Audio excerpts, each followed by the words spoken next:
Hello. Hello. Live ആണെന്ന് ഒന്ന് check ചെയ്യട്ടെ നമ്മൾ. Okay okay. ലൈവ് ആയോ എന്ന്. ഓക്കെ, നമ്മൾ ലൈവാണ്. ഓൾറൈറ്റ്. യെസ്. ഓക്കെ, അപ്പോൾ എല്ലാവർക്കും സ്വാഗതം. ഇന്ന് നമ്മുടെ പുതിയൊരു വീഡിയോയിലേക്ക് വന്നിരിക്കുകയാണ്. ഇന്ന് കുറേ നാൾക്ക് ശേഷം നമ്മളിവിടെ ജിമ്മി ഉണ്ട്.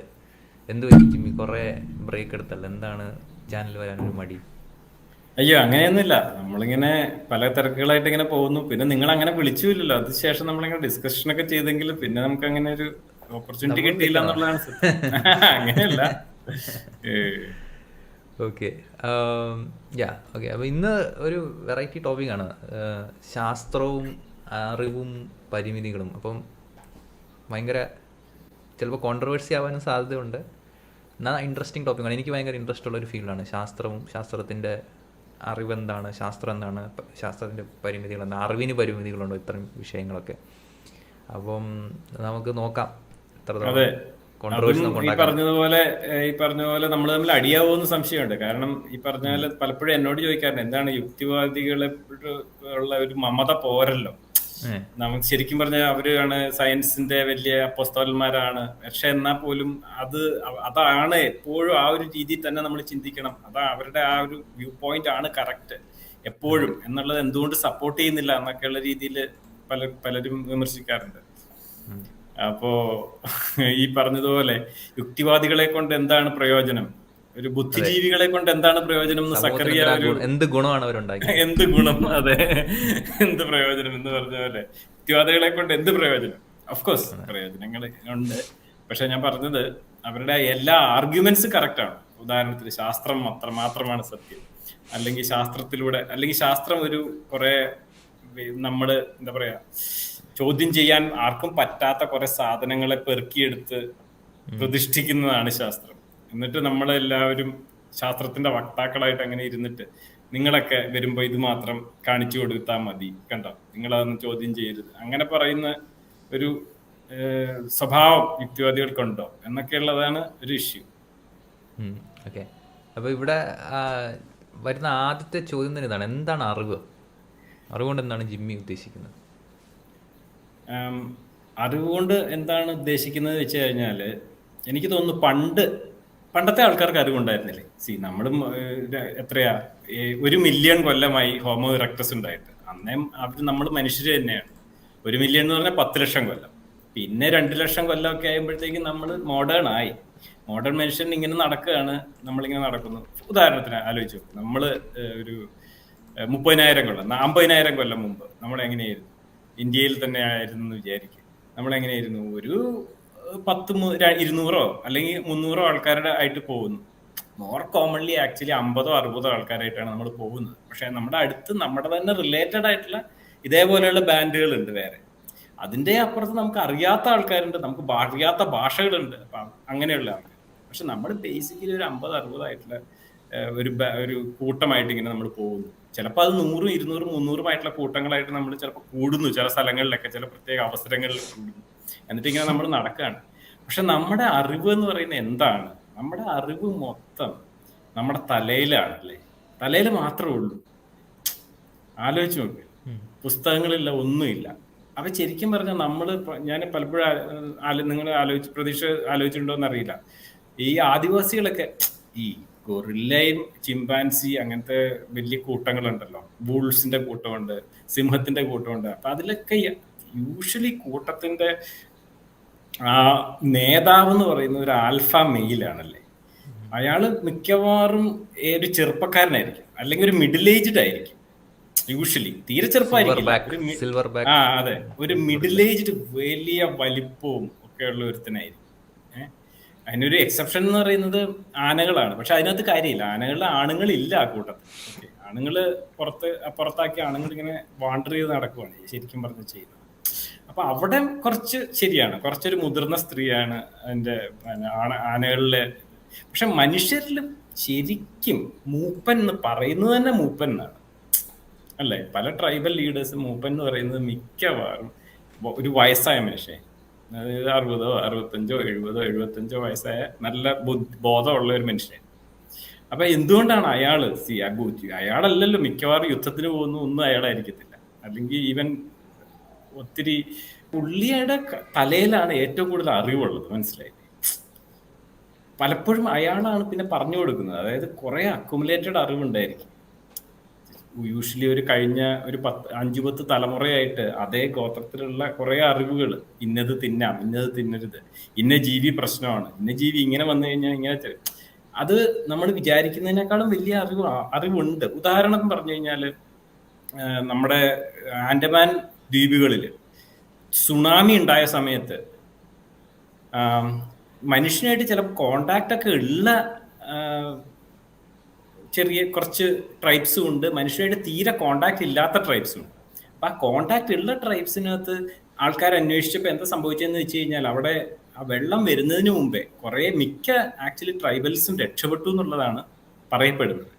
അപ്പോൾ ഒരാൾ പറഞ്ഞത് എന്താന്ന് വെച്ച് കഴിഞ്ഞാൽ, ഒരു ട്രൈബൽ മനുഷ്യൻ പറഞ്ഞത് എന്താന്ന് വെച്ച് കഴിഞ്ഞാൽ, ഞങ്ങളുടെ ഇതനുസരിച്ച് നമുക്ക് പണ്ട് മുതലേ ആൾക്കാർ പറയുന്ന ഒരു പറച്ചിലാണ്.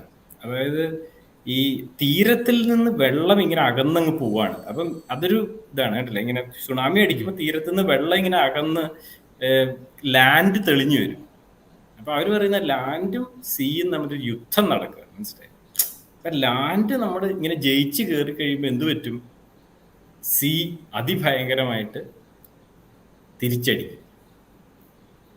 അപ്പൊ ഇവരെല്ലാരും ഓടി മലയുടെ മുകളിൽ കയറിയിരിക്കും. പക്ഷെ ഇതിന്റെ ഇൻട്രസ്റ്റിംഗ് കാര്യം എന്താണെന്ന് വെച്ച് കഴിഞ്ഞാല്, ഈ ഒരു ജനറേഷനിലോ 2-3 ജനറേഷൻ കൂടുമ്പോഴൊക്കെ അവിടെ ശരിക്കും പറഞ്ഞാൽ അത്രയും വലിയ സുനാമികളൊക്കെ വരുന്നുള്ളൂ. അപ്പൊ ഏതെങ്കിലും ഒരു മനുഷ്യന്റെ ജനറേഷനിൽ ശരിക്കും പറഞ്ഞു കഴിഞ്ഞാല് ഒരു സുനാമി വരുന്നില്ല. പക്ഷെ എന്നിട്ട് പോലും ഈ ഒരു കൾച്ചറൽ ആ ഒരു knowledge was transmitted across the generations and it proved useful to them. അപ്പൊ ഇങ്ങനെയാണ് നമ്മുടെ അറിവുകൾ. അപ്പം അന്നത്തെ കാലത്ത് നമുക്കുള്ള അറിവുകൾ എന്ന് പറഞ്ഞു കഴിഞ്ഞാൽ നമ്മുടെ യൂസ്ഫുൾ അറിവുകൾ മാത്രമേ ഉള്ളൂ. അപ്പൊ ആ യൂസ്ഫുൾ അറിവുകൾ നമുക്ക് എടുക്കാനായിട്ട് നമുക്കൊരു മാർഗങ്ങളും ഉണ്ടായിരുന്നു, അല്ലേ? ഞാൻ ആർഗ്യൂ ചെയ്യുന്നത് അതേ മാർഗങ്ങളുടെ ചെറിയൊരു റിഫൈൻമെന്റ് മാത്രമാണ് സയൻസ്. അതേ മാർഗങ്ങളുടെ. അപ്പം നമുക്ക് മണ്ടത്തരങ്ങളും അറിയാമായിരുന്നു, പല കാര്യങ്ങളും നമ്മൾ വിചാരിച്ചിരുന്ന മണ്ടത്തരമായിരുന്നു. പക്ഷെ പല കാര്യങ്ങളും വളരെ യൂസ്ഫുൾ ആയിട്ടുള്ള കാര്യങ്ങളും ഉണ്ടായിരുന്നു. അപ്പൊ ആ യൂസ്ഫുൾ ആയിട്ടുള്ള കാര്യങ്ങൾ നമുക്ക് എങ്ങനെ മനസ്സിലായി? There is A method at finding out the underlying truth. അതാണ് ഞാൻ പറയുന്നത്. അതായത് പതുക്കെ അതിനെ റിഫൈൻ ചെയ്ത് കൊണ്ടുവന്നു. അതെല്ലാം കൂടെ വന്നു കഴിഞ്ഞപ്പോൾ പല കാരണങ്ങളും കൊണ്ട് ഒരു 500 കൊല്ലം മുമ്പേ അതൊരു ഭയങ്കര ഒരു എക്സ്പ്ലോഷൻ ഓഫ് നോളജ് ഉണ്ടായി. ആ ഭയങ്കര എക്സ്പ്ലോഷൻ ഓഫ് നോളജ് ഉണ്ടായി കഴിഞ്ഞപ്പോഴത്തേക്കും ആൾക്കാർക്ക് മനസ്സിലായി അതൊരു ഭയങ്കര വലിയ, നമ്മുടെ ഈ കോൺക്രീറ്റ് ആയിട്ട് നമ്മൾ കാണുന്ന ഈ ഒരു ലോകത്തിന്റെ അടിയിൽ there is a transcendent order. നമുക്ക് കാണാൻ പറ്റാത്ത ഒരു ഓർഡർ ഉണ്ട്, ഒരു mathematical and laws and regularities ഉണ്ട്. മാത്തമാറ്റിക്കൽ ആയിട്ടും അല്ലാത്തതുള്ളത്, ലോജിക്കൽ ആയിട്ടുള്ളതുമായിട്ടുള്ള കുറെ ലോസ് ഉണ്ട്. ആ ലോസ് ആൻഡ് റെഗുലാരിറ്റീസ് അറിഞ്ഞു കഴിഞ്ഞു കഴിഞ്ഞാൽ നമുക്ക് കുറെ കാര്യങ്ങൾ, അതായത് we will know some things about the world. അതാണ് മേജർ ആയിട്ടുള്ള ഒരു ഇത്. അത് how we can use it in technology എന്നുള്ളതും ഭയങ്കര ഇമ്പോർട്ടൻ്റ് ആയിട്ടുള്ള ഒരു അറിവ് തന്നെയാണ്. അപ്പം നമ്മുടെ എംപിറിക്കൽ ആയിട്ടുള്ള വേൾഡിനെ പറ്റിയുള്ള അറിവാണോ എന്ന് ചോദിച്ചു കഴിഞ്ഞാൽ അതെ എന്നാണ് ഞാൻ പറയുക. ഞാൻ പറഞ്ഞല്ലോ, അപ്പോഴും ഈ ഫിലോസഫി സയൻസിൽ സയൻസ് എന്താണ് അല്ലെങ്കിൽ നോളജ് എന്താണെന്ന് നമ്മളിങ്ങനെ ഡിഫൈൻ ചെയ്തുകൊണ്ടിരിക്കുന്ന ഒരു സംഭവം ഒരു പെർഫെക്റ്റ് ആയിട്ടുള്ള ഒരു സംഭവം ഒന്നും അല്ല. It is something which has come up. അപ്പൊ അതിനകത്ത് there is a marriage of ideas, 2 things. One is theorization, logic and mathematics. അപ്പൊ നമ്മുടെ പണ്ടത്തെ അരിസ്റ്റോട്ടിലും പ്ലാറ്റോയും ഒക്കെ പറഞ്ഞ പോലെ കുറെ ലോജിക്കൽ തിയറൈസിങ്, ഇത് ഇന്നതാണ് കോസ് ആൻഡ് ഇഫക്റ്റ്, ഇന്നത് വന്നു കഴിഞ്ഞാൽ ഇന്നത് വരും, അങ്ങനെയുള്ള ആ ലോജിക്ക്. അല്ലെങ്കിൽ മാത്തമാറ്റിക്കൽ തിയറൈസിങ്, രണ്ടും എന്താണ്, ഒരു ട്രയാങ്കിളിന്റെ ഇങ്ങനെ വന്നു കഴിഞ്ഞാൽ അങ്ങനെയാണ്, ഒരു പോയിന്റില് 2 പാരലൽ ലൈൻസ് ഒരിക്കലും മീറ്റ് ചെയ്യില്ല, ഒരു 2 ലൈൻ ഒരു സ്ഥലത്തെ മീറ്റ് ചെയ്യുള്ളൂ, ഇങ്ങനെയൊക്കെയുള്ള കുറെ റെഗുലാരിറ്റീസ് ഒരു സ്ഥലത്ത്. അത് വെച്ചിട്ടുള്ള ലോജിക്കൽ ആർഗ്യുമെന്റ്സ് ഒരു സ്ഥലത്ത്. അത് മാത്തമാറ്റിക്കൽ മാത്രമല്ല, ഒരു സയന്റിഫിക് ലോജിക് എന്ന് പറയുന്ന ഒരു സാധനം. അത് പ്ലസ് എംപിറിക്കൽ ഒബ്സർവേഷൻ. ഫ്രാൻസിസ് ബേക്കണൊക്കെ പറഞ്ഞതുപോലെ what do you observe in, അത് രണ്ടും കൂടെ ഉള്ള ഒരു മാരേജ് ആണ് സയൻസ് എന്ന് പറഞ്ഞാൽ അറ്റ് ഇറ്റ്സ് ബേസിക്സ്. അതാണ് നമ്മൾ പറയുന്ന അറിവ്. അപ്പൊ അറിവ് എന്ന് പറയുന്നത് ഒള്ളി എംപെറിക്കൽ നോളജ് ആണോ എന്ന് ചോദിച്ചാൽ അങ്ങനെ നമുക്ക് പറയാൻ പറ്റില്ല കേട്ടോ, 100%. പക്ഷെ I would say most knowledge is empirical. അപ്പം നമ്മൾ വിചാരിക്കും എന്താണ് എംപിറിക്കൽ നോളജ്, അപ്പൊ എന്താണ് റിയാലിറ്റി? റിയാലിറ്റി അല്ലെങ്കിൽ റിയൽ വേൾഡ് ആണല്ലോ നമ്മൾ പഠിക്കുന്നത്. റിയൽ വേൾഡിനെ പഠിക്കുന്നതാണ് നമ്മൾ എംപിറിസിസ് എന്ന് പറയുന്നത്, empirical knowledge about the real world. അപ്പൊ എന്താണ് റിയാലിറ്റി?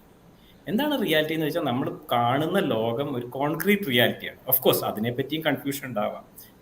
എന്താണ് ക്വാണ്ടം മെക്കാനിക്കൽ ആണോ മറ്റതാണോ മറിച്ചാണോ, അങ്ങോട്ട് അതിലേക്ക് ഞാൻ പോകുന്നില്ല. There is a world out there, you can study it. പക്ഷെ അത് മാത്രമല്ല, we have subjective experiences, then we have social structures. ഇതിനെയൊക്കെ പഠിക്കുന്നതും നോളജ് തന്നെയല്ലേ? ഇതിനെയൊക്കെ പഠിക്കുന്നതും സയൻസ് തന്നെയല്ലേ? ഡെഫിനറ്റ്ലി ആണ്, അല്ലെങ്കിൽ ആകണം, അങ്ങനെ തന്നെ വേണം കാണാൻ. ഇതാണ് എൻ്റെ ഒരു ഓക്കെ. അപ്പം ഒരാൾ ചോദിക്കുകയാണ്, ഓക്കെ സയൻസിനെ നമുക്ക് ഡിഫൈൻ ചെയ്യാൻ പറ്റുമോ? കാരണം ഇപ്പോൾ എല്ലാവരും പറയുന്ന സയൻസ് ഭയങ്കര കൃത്യമായിട്ട് ഡിഫൈൻഡ് ആണ്, എല്ലാം വളരെ പെർഫെക്റ്റ് ആയിട്ടാണ്. അപ്പം എന്താണ് സയൻസ് എന്ന് ചോദിച്ചു കഴിഞ്ഞാൽ ഇപ്പോൾ ജിമ്മി പറഞ്ഞ അതേ സംഭവം തന്നെ ആയിരിക്കും. പക്ഷെ എന്നാലും ഒന്നുകൂടെ നമ്മൾ ആർജവത്തോടെ ചോദിക്കണത് എന്നാലും എന്താണ് സയൻസ് എന്ന് ചോദിച്ചു കഴിഞ്ഞാൽ കൃത്യമായ ഉത്തരവുണ്ടോ? ഇല്ല എന്നാണ് ഞാൻ പറയുക. കാരണം അത് നമ്മളൊരു വിചാരമുണ്ട്. ഇപ്പം നമ്മൾ കുറേ സയന്റിസ്റ്റുകൾക്കും ഒക്കെ ഉള്ള ഒരു പ്രശ്നമാണ്, അവർ ഒന്നും ഈ ഫിലോസഫി ഓഫ് സയൻസ് ഒന്നും പഠിച്ചിട്ടുള്ളവരല്ല മിക്കവരും. ഈവൻ ഞാനും ആയിരുന്നില്ല. ഞാൻ MBBS കഴിഞ്ഞതിന് MSMC ഒക്കെ എടുത്തു കഴിഞ്ഞ് നമ്മൾ കുറേ തിയറീസ് അപ്ലൈ ചെയ്യുന്നു, നമ്മൾ പ്രാക്ടിക്കൽ അപ്ലൈ ചെയ്യുന്നു. വെച്ചാൽ പ്രാക്ടിക്കൽ സയൻസ് അത് നമ്മൾ ഇമ്പ്രൂവ്മെന്റ് ചെയ്യുന്നു. നമ്മൾ we are doing a sort of science by publishing papers, improvements all that. പക്ഷെ that will not make me aware of അത്. അതുകൊണ്ട് എനിക്ക് ഫിലോസഫി ഓഫ് സയൻസിനെ പറ്റി ഒരു ഐഡിയ ഉണ്ടാവണമെന്നില്ല. ഇങ്ങനെയാണ് മിക്ക സയന്റിസ്റ്റുകൾ, അതിനെപ്പറ്റി ആലോചിക്കുന്നേ ഇല്ല.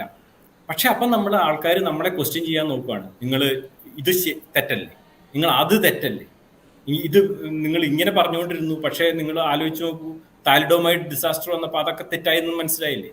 അപ്പം നിങ്ങൾ ഇങ്ങനെ പറയുന്നു, ഓഫ് കോഴ്സ് ഒബേസിറ്റി കോസസ് എന്താ പറയുക ഹാർട്ട് ഡിസീസ് എന്ന് നിങ്ങൾ പറയുന്നു.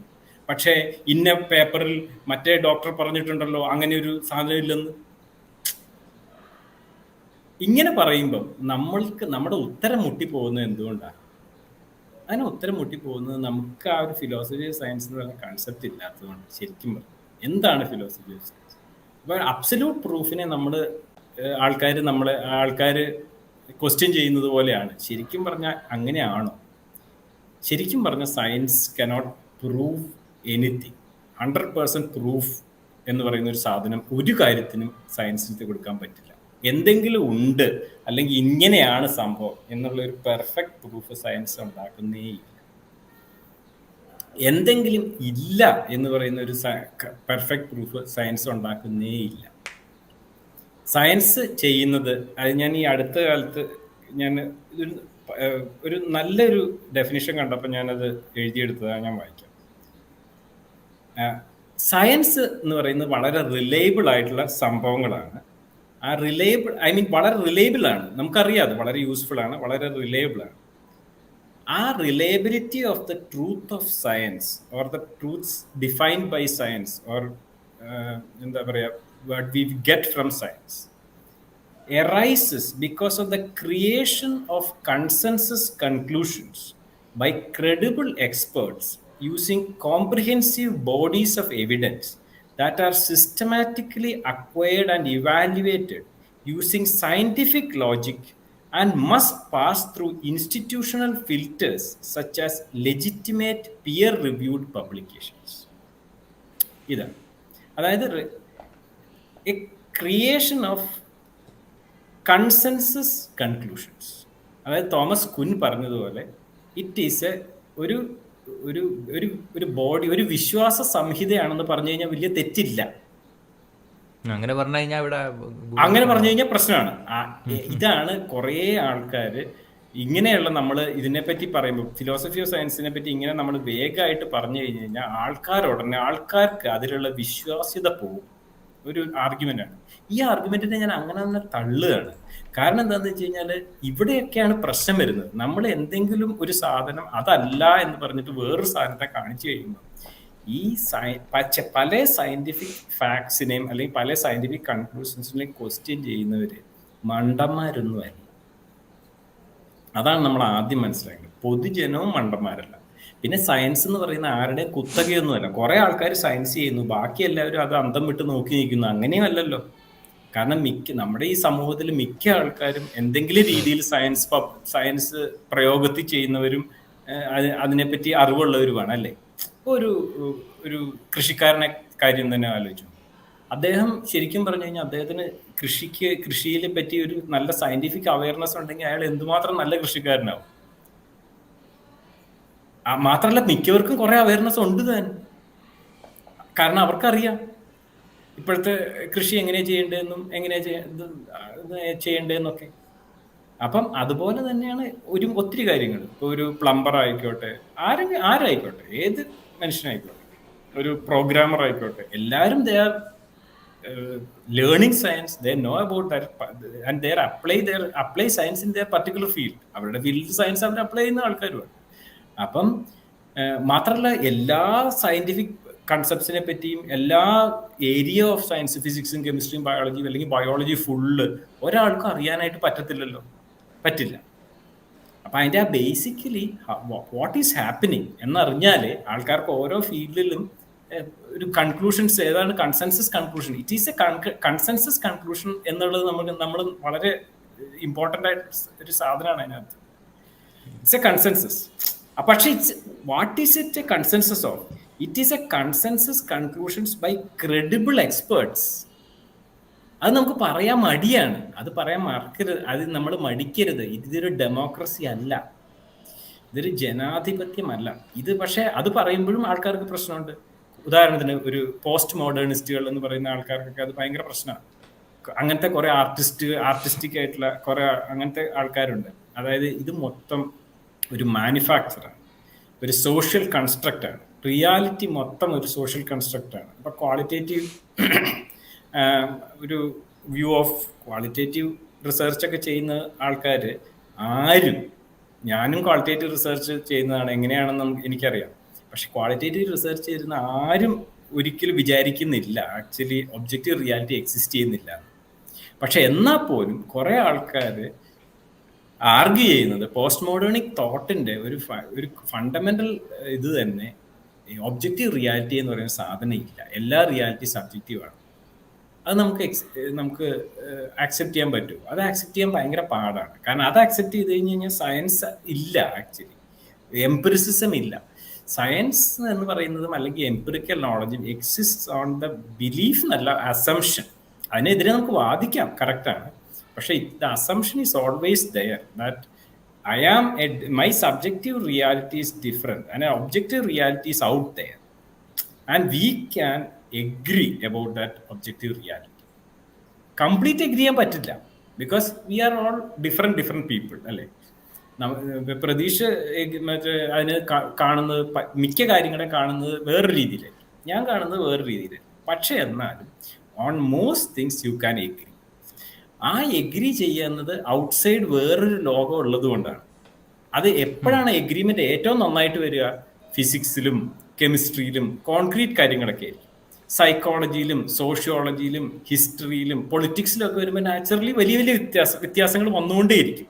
പക്ഷെ എന്നാൽ പോലും നമുക്ക് അവിടെ ഒരു കോമൺ കൺസെൻസസ് ഏകദേശം നമുക്ക് കണക്കാക്കാൻ പറ്റും. ഓക്കെ, നിങ്ങൾ ഇന്ന കാര്യം കൊണ്ട് അങ്ങനെ ചിന്തിക്കുമ്പോൾ ഞാൻ ഇന്ന കാര്യം കൊണ്ട് അതിനെ വേറൊരു രീതിയിലാണ് കാണുന്നത് എന്ന് നമുക്ക് പറയാൻ പറ്റും.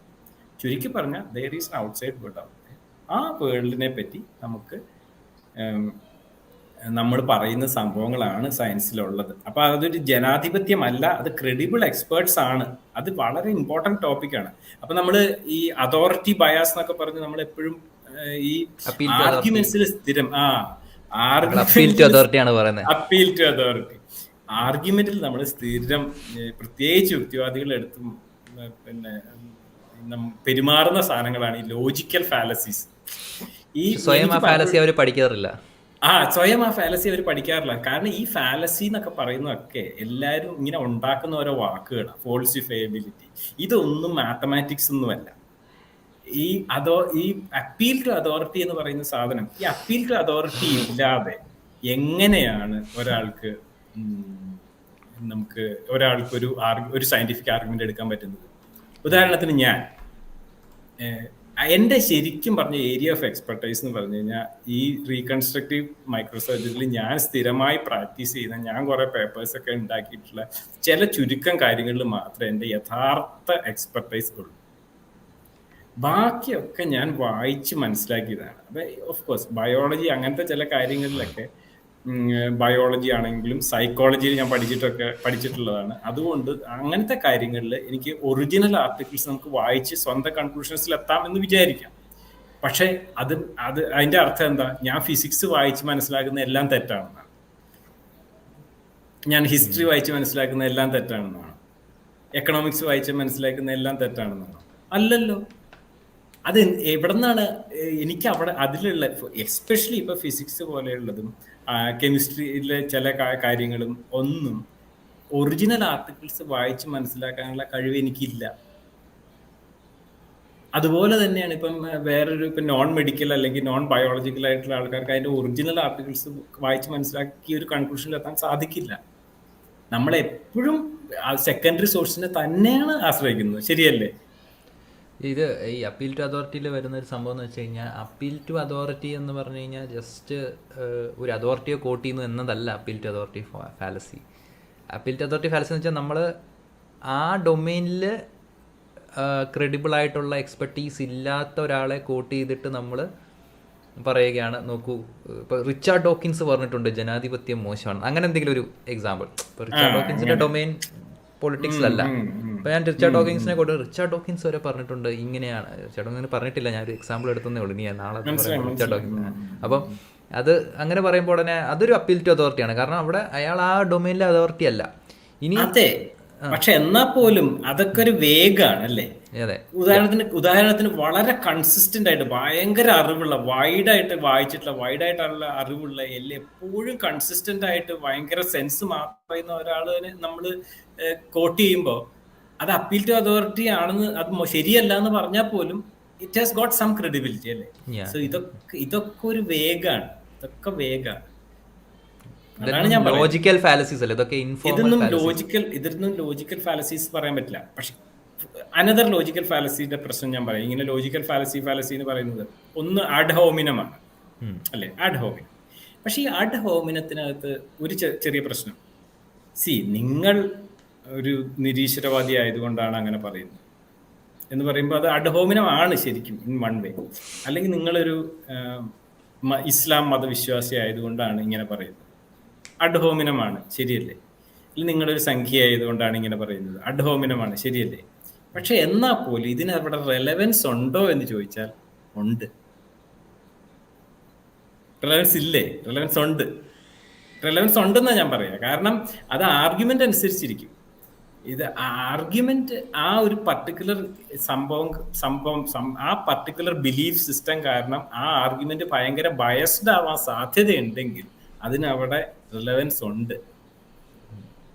അപ്പൊ അങ്ങനത്തെ നമ്മളെല്ലാത്തിനും അങ്ങനെ ഒരു കടുംപിടുത്തം പിടിക്കാനായിട്ട് നമ്മൾ പാടില്ല എന്നാണ് എനിക്ക് തോന്നുന്നത്. എന്ന് വിചാരിച്ച് നമുക്ക് സ്യൂഡോ സയൻസും ഇതും നമ്മൾ തിരിച്ചറിയാൻ പറ്റില്ല എന്നൊന്നും ചോദിച്ചു കഴിഞ്ഞാൽ ഡെഫിനറ്റ് ആയിട്ടും പറ്റും. ഒരു പരിധി വരെ നമുക്ക് നന്നായിട്ട് പറ്റും എന്നുള്ളതാണ് അതിന്റെ ഇത്. അതാണ് ഇപ്പം ഇതിനകത്ത് പറഞ്ഞുള്ള ക്രെഡിബിൾ എക്സ്പേർട്സ് ആണ്, കൺസെൻസസ് കൺക്ലൂഷൻസ് ആണ് ബൈ ക്രെഡിബിൾ എക്സ്പേർട്സ്. പക്ഷെ അതിനകത്ത് നമ്മൾ മനസ്സിലാക്കേണ്ടത് ക്രെഡിബിൾ എക്സ്പേർട്സിന്റെ കൺസെൻസസ് സ്റ്റേറ്റ്മെന്റ് മാത്രമാണ്. അപ്പം ശരിക്കും പറഞ്ഞൊരു 90% എക്സ്പേർട്സും എഗ്രി ചെയ്യുന്ന സ്റ്റേറ്റ്മെന്റിൽ 10% ആൾക്കാർ എഗ്രി ചെയ്യുന്നുണ്ടാവില്ല. അപ്പൊ ആ 10% ആൾക്കാരിൽ ഏറ്റവും ഒരു വേഗമായിട്ടുള്ള ഒരു ആർഗ്യുമെന്റ് ഉണ്ടാക്കുന്ന ഒരാളെ ചൂണ്ടിക്കാട്ടി പറയാം അങ്ങേരെ പറഞ്ഞത് അങ്ങനെയല്ലല്ലോ എന്ന് പറഞ്ഞു കഴിഞ്ഞാൽ അതൊരു ഫോൾസിഫൈയിങ് ദി ആർഗ്യുമെന്റ് ആണെന്ന് പറഞ്ഞിട്ട് ആൾക്കാർ അത് പറയുമെങ്കിലും it is not an actual falsification. അവിടെയാണ് ഈ ഫോൾസിഫിക്കേഷന്റെ ഒക്കെ പ്രശ്നങ്ങൾ വരുന്നത്. ഇവിടെയാണ് എനിക്ക് കൂടുതൽ ഇപ്പൊ ഇത്തരം സംഭവങ്ങൾ പറയുമ്പോൾ ഞാനിപ്പം ഒരുപാട് ആളുകൾ പറയുമ്പം എനിക്ക് കിട്ടുന്ന സംബന്ധിച്ച് നീ സൂഡോ സയൻസ് പ്രൊമോട്ട് ചെയ്യാൻ വേണ്ടിയാണ് ഇത് പറയുന്നത്. കാരണം നീ ഇങ്ങനെ പറയുമ്പോൾ actually you are pushing way to pseudo science. കാരണം നമ്മുടെ സമൂഹത്തിൽ മതം, ആത്മീയത, ഹോമിയോപ്പതി, ആയുർവേദ ഇങ്ങനെയൊക്കെയുള്ള കുറേ ആളുകളുണ്ട്. അപ്പോൾ അവർ ഇത്തരം വാദങ്ങൾ കേൾക്കാൻ വേണ്ടി ഇരിക്കുകയാണ്, ഈ സംഭവത്തിലൂടെ അത് കയറ്റാൻ വേണ്ടി ഇരിക്കുകയാണ്, തിരികാൻ വേണ്ടി ഇരിക്കുകയാണ്. അപ്പം you are just paving way for them. അപ്പം നമ്മളാണെങ്കിൽ, നമ്മളെ പോലുള്ള യുക്തിവാദികളാണെങ്കിൽ എല്ലാം സയൻസിനെ വളരെ സ്ട്രോങ് ആയിട്ട് ഇങ്ങനെ ഫോർട്ടെ ഹോൾഡ് ചെയ്തിരിക്കുകയായിരുന്നു. അപ്പം ഇപ്പം നിങ്ങൾ ചെയ്യുന്നത് ആ ഗേറ്റ്സ് എല്ലാം തുറന്നു കൊടുക്കുകയാണ്. അതാണ് എല്ലാവരും പറയുന്നത്. ഇപ്പൊ ഈവൻ ഞാൻ തന്നെ പണ്ടൊരു വീഡിയോ ചെയ്ത് കഴിഞ്ഞപ്പോഴത്തേക്കും ആക്ച്വലി ഒരു സയന്റിഫിക് സാധനം എന്ന് പറയുന്ന ഒരു വിശ്വാസ സംഹിത പോലെ തന്നെയാണ് എന്ന് പറയാനായിട്ട് ശ്രമിച്ചു കഴിഞ്ഞപ്പോഴത്തേക്ക് കുറെ ആൾക്കാർ പറഞ്ഞു, അങ്ങനെ പറഞ്ഞു കഴിഞ്ഞാൽ പ്രശ്നം എന്താണെന്ന് വെച്ച് കഴിഞ്ഞാൽ ആൾക്കാർ അതൊരു ഇതായിട്ട് എടുക്കും. നമ്മൾ ആർഗ്യൂ ചെയ്യേണ്ടത് അങ്ങനെയല്ല. എനിക്കൊരു കൃത്യമായിട്ടുള്ളൊരു കാഴ്ചപ്പാടുണ്ട് നമ്മൾ എങ്ങനെ ആർഗ്യൂ ചെയ്യുന്നത്. എന്താണ് നമ്മൾ ഒരു പർട്ടിക്കുലർ സാധനം കറക്റ്റാണെന്ന് പറയുന്നത്. ഒരു ഉദാഹരണം പറഞ്ഞു കഴിഞ്ഞാൽ ഒരു നമ്മുടെ തിയറി ഓഫ് ഇവല്യൂഷൻ തന്നെ. തിയറി ഓഫ് ഇവല്യൂഷനിൽ നമ്മൾ എന്തുകൊണ്ടാണ് അത് കറക്റ്റാണെന്ന് പറയാനുള്ള ശരിക്കുള്ള കാരണം, അതിനകത്ത് കുറേ കാര്യങ്ങൾ ഇൻകൺസിസ്റ്റൻസി ഉണ്ട്. നമുക്ക് അറിയാത്ത ചില കാര്യങ്ങളുണ്ട്. ചില കാര്യങ്ങൾ ഓക്കെ ഇത് അങ്ങനെയല്ലല്ലോ, ഈ സയന്റിസ്റ്റ് പറഞ്ഞല്ലോ ഇത് അങ്ങനെയല്ല എന്ന്. നമ്മൾ ആ ഒരു ഫൈൻഡിങ് കണ്ടപ്പം ഇത് അങ്ങനെയല്ല എന്ന് മനസ്സിലായല്ലോ. ആദ്യം നമ്മൾ വേറൊരു എന്താ പറയുക, ഒരു സ്കെലിട്ടൺ കണ്ടതല്ലല്ലോ, അത് ഇതുവരെ മനസ്സിലാക്കിയതിൽ നിന്ന് നേരെ തിരിച്ചുള്ള ഒരു ഫൈൻഡിങ് ആണല്ലോ തരുന്നത്. ഇതൊക്കെയാണ് ആർഗ്യുമെന്റ്സ്. അപ്പം they are trying to falsify small things. Okay, അപ്പൊ അത് ഫോൾസിഫൈഡ് ആയി, അത് തെറ്റാണ്. അങ്ങനെയല്ലല്ലോ. അതുകൊണ്ടല്ല നമ്മൾ തിയറി ഓഫ് ഇവല്യൂഷൻ കറക്റ്റ് ആണെന്ന് വിചാരിക്കുന്നത്. തിയറി ഓഫ് എവല്യൂഷൻ കറക്റ്റ് ആണ് നമ്മൾ വിചാരിക്കുന്നത് എന്തുകൊണ്ടാണെന്ന് വെച്ച് കഴിഞ്ഞാൽ there is a preponderance of evidence in support for this theory. അതായത് അതിനെ ഡിസ്പ്രൂവ് ചെയ്യാനുള്ള എവിഡൻസിനേക്കാളും വളരെ വളരെ അധികം അതിനെ അപ്രൂവ് ചെയ്യുന്ന, അതിനെ സപ്പോർട്ട് ചെയ്യുന്ന തെളിവുകളാണ് ഉള്ളത്. ഫോസിൽ എവിഡൻസുകൾ, നമ്മുടെ ലബോറട്ടറി എവിഡൻസ്, നമ്മുടെ ജനറ്റിക് കാര്യങ്ങൾ, നമ്മൾ ജിയോളജിക്കലായിട്ടുള്ള എവിഡൻസ്, പാലിയന്റോളജി, എല്ലാം കൊണ്ടും we know that evolution has happened and that this particular thing is logically correct because this happens. Variation ഉണ്ടാകുന്നു, അതിനൊന്ന് സെലക്ഷൻ ഉണ്ടാകുന്നു. നമ്മൾ ഒബ്സർവ് ചെയ്യാവുന്ന കാര്യങ്ങളിൽ നമ്മൾ ഒബ്സർവ് ചെയ്തിട്ടുണ്ട്. So we have a preponderance of evidence എന്ന് മാത്രമല്ല, it has got enormous explanatory power. അത് മാത്രമല്ല, ഇത് പഠിച്ചിട്ടുള്ള, ഡീപ്പായിട്ട് പഠിച്ചിട്ടുള്ള എക്സ്പേർട്സ് ഒക്കെ എഗ്രി ആണ്. ഇതുകൊണ്ടാണ് നമ്മൾ ഇവല്യൂഷൻ കറക്റ്റ് ആണെന്ന് പറയുന്നത്. ഇത് ഞാനൊരു വട്ടം പറഞ്ഞിട്ടുണ്ട്. ഇത് അതായത് ഫോർ ആൻഡ് എഗെയിൻസ്റ്റ് എവിഡൻസ് നോക്കുമ്പോൾ ഫോർ എവിഡൻസ് കൂടുകയും എഗെയിൻസ്റ്റ് എവിഡൻസ് കുറവാണെങ്കിൽ നമ്മൾ അത് എടുക്കണം. അതാണ് ഈ പിയർ റിവ്യൂ ചെയ്യുന്നത് തന്നെ. അല്ലെങ്കിൽ പിന്നെ എന്തിനാ പിയർ റിവ്യൂ? ചുമ്മാ എല്ലാം ഇങ്ങനെ കണക്കാക്കി ഇങ്ങനെ കാണിച്ചാൽ പോരെ. ഇത് എനിക്കെല്ലാം സത്യം മനസ്സിലായി. എന്തിനാണ് നമ്മൾ പിയർ റിവ്യൂ പ്രോസസ്സിന് പോകുന്നത്? പിയർ റിവ്യൂ പ്രോസസ്സിന് പോകുന്നത് തന്നെ ഓരോ ആൾക്കാർക്കും അവരുടേതായ ബയസസ് ഉണ്ടാവും. അവരുടേതായ ഫീൽഡുകളിൽ ഒരു 15 കൊല്ലം വർക്ക് ചെയ്തിട്ട് ഞാൻ ഉണ്ടാക്കിയ ഒരു തിയറി തെറ്റാണെന്ന് എനിക്ക് എന്തായാലും തോന്നാനുള്ള സാധ്യത കുറവാണ്. അപ്പൊ വേറൊരാൾക്കാരാണ് പറയണേ, അത് നിങ്ങൾക്ക് മനസ്സിലായില്ലേ, വേറെ തെളിവുകൾ അതിനെതിരെ ഉണ്ടല്ലോ, അപ്പൊ നിങ്ങളത് റിഫൈൻ ചെയ്യണം. ആ തിയറി റിഫൈൻ ചെയ്തിട്ട് നിങ്ങൾ വേറൊരു കാര്യം ചെയ്തു നോക്കൂ, ഇങ്ങനെ ഒരു ഒബ്സർവേഷൻ ചെയ്തു നോക്കൂ, അത് കറക്റ്റ് ആണോ എന്നറിയാം. ഇങ്ങനെ ഒരു എക്സ്പെരിമെന്റ് ചെയ്തു നോക്കൂ, അത് കറക്റ്റ് ആണോ എന്നറിയാം. അല്ലെങ്കിൽ ഞാൻ ചെയ്തു നോക്കാം ഇങ്ങനെ ഒരു എക്സ്പെരിമെന്റ്, അല്ലെങ്കിൽ ഞാൻ പോയി നോക്കട്ടെ ഇങ്ങനെ തന്നെയാണോ എന്ന്. ഇതാണ് പിയർ റിവ്യൂ പ്രോസസ്. അങ്ങനെ കുറെ കാലം കൊണ്ട് റിപ്പീറ്റഡ് ആയിട്ടുള്ള എക്സ്പെരിമെന്റ്സ് കൊറോബറേറ്റ് ചെയ്ത് വരുമ്പോഴത്തേക്കും ആ തിയറിയുടെ സ്ട്രെങ്ത് കൂടി വരും. അപ്പൊ നമ്മൾ ചോദിക്കേണ്ടത് അങ്ങനെയല്ല. ഇതെങ്ങനെയല്ല സംഭവം. എല്ലാം 100% പ്രൂഫ് ആക്കി ഒരു സാധനം ഉണ്ടാക്കലല്ല ശാസ്ത്രത്തിന്റെ. അങ്ങനെയൊന്ന് പറഞ്ഞു വെക്കുക. ഇനി എതിരായിട്ട് പറയുന്ന ആൾക്കാർ ഇതുപോലൊരു എനിക്ക് ഭയങ്കര തെറിവിളിയാണ് നമുക്ക് കിട്ടുന്നത്. നമ്മൾ ഓൾറെഡി പറഞ്ഞിട്ടുണ്ട് ഇതൊക്കെ.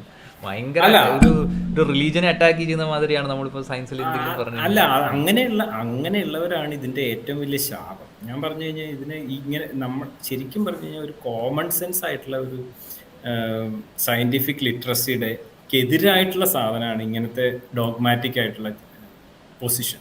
നമ്മളിപ്പം ഒരാള് നമ്മളിപ്പം ഇവല്യൂഷൻ ആയിക്കോട്ടെ, അല്ലെങ്കിൽ ഒരു കൺസെപ്റ്റ് ആയിക്കോട്ടെ, കൊളസ്ട്രോൾ ഹാർട്ട് അറ്റാക്ക് ഉണ്ടാക്കും, increase blood cholesterol heart attack ഉണ്ടാക്കും എന്നുള്ളൊരു സാധനം, അല്ലെങ്കിൽ നമ്മൾ തിയറി ഓഫ് ഇവല്യൂഷൻ തന്നെ ആയിക്കോട്ടെ, ഇത് തെറ്റല്ലേ? ഇത് വെറും തിയറിയാണല്ലോ. കാരണം അത് എല്ലാം തിയറി തന്നെയാണ്. കാരണം എല്ലാത്തിനും ഒന്നിലും 100% പ്രൂഫ് ഇല്ല. Science is not in the business of producing 100% proofs. Science is only capable of producing some useful assumptions and conclusions and processes which can be used for further explanation and refinement. അങ്ങനെ നോക്കുകയാണെങ്കിൽ അങ്ങനെയാണ് theory of evolution നിങ്ങൾ കാണേണ്ടത്. Theory of ഇവല്യൂഷനെ മാത്രമല്ല, സയൻസിലെ എല്ലാ കൺക്ലൂഷൻസിലും അങ്ങനെയാണ് കാണുന്നത്. It has got a preponderance of these evidences in its favour. It is able to predict these and these and these. It has got enormous explanatory power, and it is agreed upon by most experts. മിക്ക എക്സ്പേർട്സുകളും ഇത് agree ചെയ്യും. ഇതാണ് evolution ഒരുമാതിരി സത്യമാണ് എന്ന് പറയാനുള്ള കാരണം. ഇനി what is your theory, alternate theory? അതാണ് ക്വസ്റ്റ്യൻ. അതാവണം ക്വസ്റ്റ്യൻ. അല്ലാണ്ട് you are not in the business of നമ്മുടെ ഇതിനെ ഇങ്ങനെ ഡിഫെൻഡ് ചെയ്യാൻ മാത്രമല്ല. What is your theory, what is your alternate theory? Comparison of hypothesis ഒരു ഭയങ്കര ഇമ്പോർട്ടൻറ്റ് സംഭവമാണെന്ന് ആളുകൾ മിസ്സായി പോകണം. ആളുകൾ എപ്പോഴും ഒറ്റ ഹൈപ്പോത്തസിസേ ഉള്ളെങ്കിൽ എന്ത് ചെയ്യും? നമ്മൾ ഹോമിയോപ്പതി എന്തുകൊണ്ടാണ് റിജക്ട് ചെയ്യുന്നത് എന്നൊക്കെയുള്ള ക്വസ്റ്റ്യൻസ്. നമ്മൾ ഹോമിയോപ്പതിയെ റിജക്ട് ചെയ്യുന്നത് കാരണം ഹോമിയോപ്പതിയെക്കാളും ബെറ്റർ ആയിട്ടുള്ള മറ്റ് ഓൾട്ടർനേറ്റീവ് സാധനങ്ങൾ ഉള്ളതുകൊണ്ടാണ്. അതാണ് അതിനകത്ത്. അല്ലാണ്ട് ഹോമിയോപ്പതിയെ സപ്പോർട്ട് ചെയ്യുന്ന ഏതോ ഒരു സ്റ്റഡി ഏതോ ഒരു ജേർണലിൽ വന്നുകൊണ്ടൊന്നും ഹോമിയോപ്പതി ശരിയാവുന്നില്ല. Is there a preponderance of evidence supporting? Do all experts agree that is correct? Does it have enormous explanatory power? Does it have wide applicability and extensive use and extensive repeated evidence? Does it support it? അപ്പം modern മെഡിസിനിലെ മിക്ക കാര്യങ്ങളിലും it is like that. എല്ലാ കാര്യങ്ങൾക്കും അല്ല, മിക്ക കാര്യങ്ങളും. അതുകൊണ്ട് ആണ് നമ്മൾ അതിനെ തിരഞ്ഞെടുക്കുന്നത്. What is your evidence for evolution? അല്ല, എവല്യൂഷൻ അല്ല, ഒറിജിൻ ഓഫ് സ്പീഷീസിന് വാട്ട് ഈസ് യുവർ തിയറി എന്ന് പറയുമ്പോൾ അവർ പറയും കളിമണ്ണ് കുഴച്ചാണ് ഉണ്ടാക്കിയത്, അതാണ് ഞങ്ങളുടെ theory. Okay, is there a preponderance of evidence for? Does it have enormous explanatory power to explain all the variations, all the predictability എന്താണ്, predictability എന്താണ്, നമ്മുടെ ഒബ്സർവേഷൻസിനെ അതിനെ എക്സ്പ്ലെയിൻ ചെയ്യാൻ പറ്റുന്നുണ്ടോ? Is it widely accepted by all the experts? അങ്ങനെ പറയുമ്പോൾ then they can always say, okay, അങ്ങനെയല്ല, evolution വഴിയാണ് ഒരു സ്പീഷീസ് ഉണ്ടായത്. പക്ഷെ അതൊരു ബ്രെയിൻ പ്രോസസ് ആവണമെന്നില്ലല്ലോ. It can be a directed process, or that is the way cosmic intelligence works. അങ്ങനെ പറയാം. അങ്ങനെ പറഞ്ഞു കഴിഞ്ഞാൽ നമുക്ക് okay, that we may or may not, we cannot say that. At that point I think will have to B agnostic there. എൻ്റെ സ്വന്തം ഒപ്പീനിയനാണ്. പക്ഷെ അവിടെ നമുക്ക് ഞാൻ പണ്ടേ പറയാറുണ്ട്, ഈ ദൈവം ഉണ്ട് എന്ന് പറയുന്നവരെക്കാളും ഒരു ഹയർ സയന്റിഫിക് ലെവലിലാണ് ദൈവം ഇല്ല എന്ന് പറയുന്നത്. കാരണം എന്താണെന്ന് വെച്ച് കഴിഞ്ഞാൽ this is just introducing an unnecessary complication on top of it. മറ്റേത് നമുക്ക് അറിയില്ല. അപ്പം അതിന് പറയുന്ന പേരാണ് ഈ ഒക്കാംസ് റേസർ എന്നൊക്കെ പറയുന്ന ഒരു സാധനമുണ്ട്. ഈ ഒക്കാംസ് റേസർ അത് തന്നെ. ഒക്കാംസ് റേസർ പറയുന്നതൊക്കെ പക്ഷെ ഇതിന്റെ പ്രശ്നം എന്താണെന്നറിയോ? ഒക്കാംസ് റേസർ പോലെയുള്ള കാര്യങ്ങൾ ആൾക്കാർ എടുത്തിടുന്നത് അതെന്തോ ഒരു മാത്തമാറ്റിക്കൽ ട്രൂത്ത് ആണെന്നുള്ള പോലെയാണ്. അങ്ങനെയൊന്നും ഇല്ല.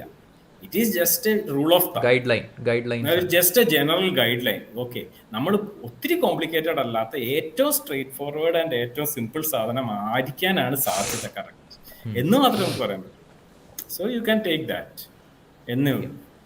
അപ്പോൾ ഇവിടെ ഒരു അടുത്ത ക്വസ്റ്റ്യൻ പോലെയാണ്. അപ്പം നമ്മളിവിടെ നോളജ്, സയൻസ് ഇതൊക്കെ ചർച്ച ചെയ്തു. ഇവിടെ വരുന്ന ചോദ്യം എന്ന് വെച്ച് കഴിഞ്ഞാൽ, അപ്പം ഫോൾസിഫയബിലിറ്റിയുടെ റിലയബിലിറ്റി എന്താണ്? കാരണം ഇവിടെ എല്ലാവരും ഫോൾസിഫയബിലിറ്റി ഭയങ്കര സ്നേഹിക്കുന്നവരാണ്. കേരള സ്വതന്ത്ര ചിന്ത അല്ലെങ്കിൽ സയൻസ് പ്രൊപ്പഗണൻസ് എല്ലാവരും നിരന്തരം ഫോൾസിഫയബിലിറ്റിയെ ഭയങ്കര നെഞ്ചോടെ ചേർത്ത് നടക്കുന്നതായിട്ട് നമുക്ക് തോന്നിയിട്ടുണ്ട്.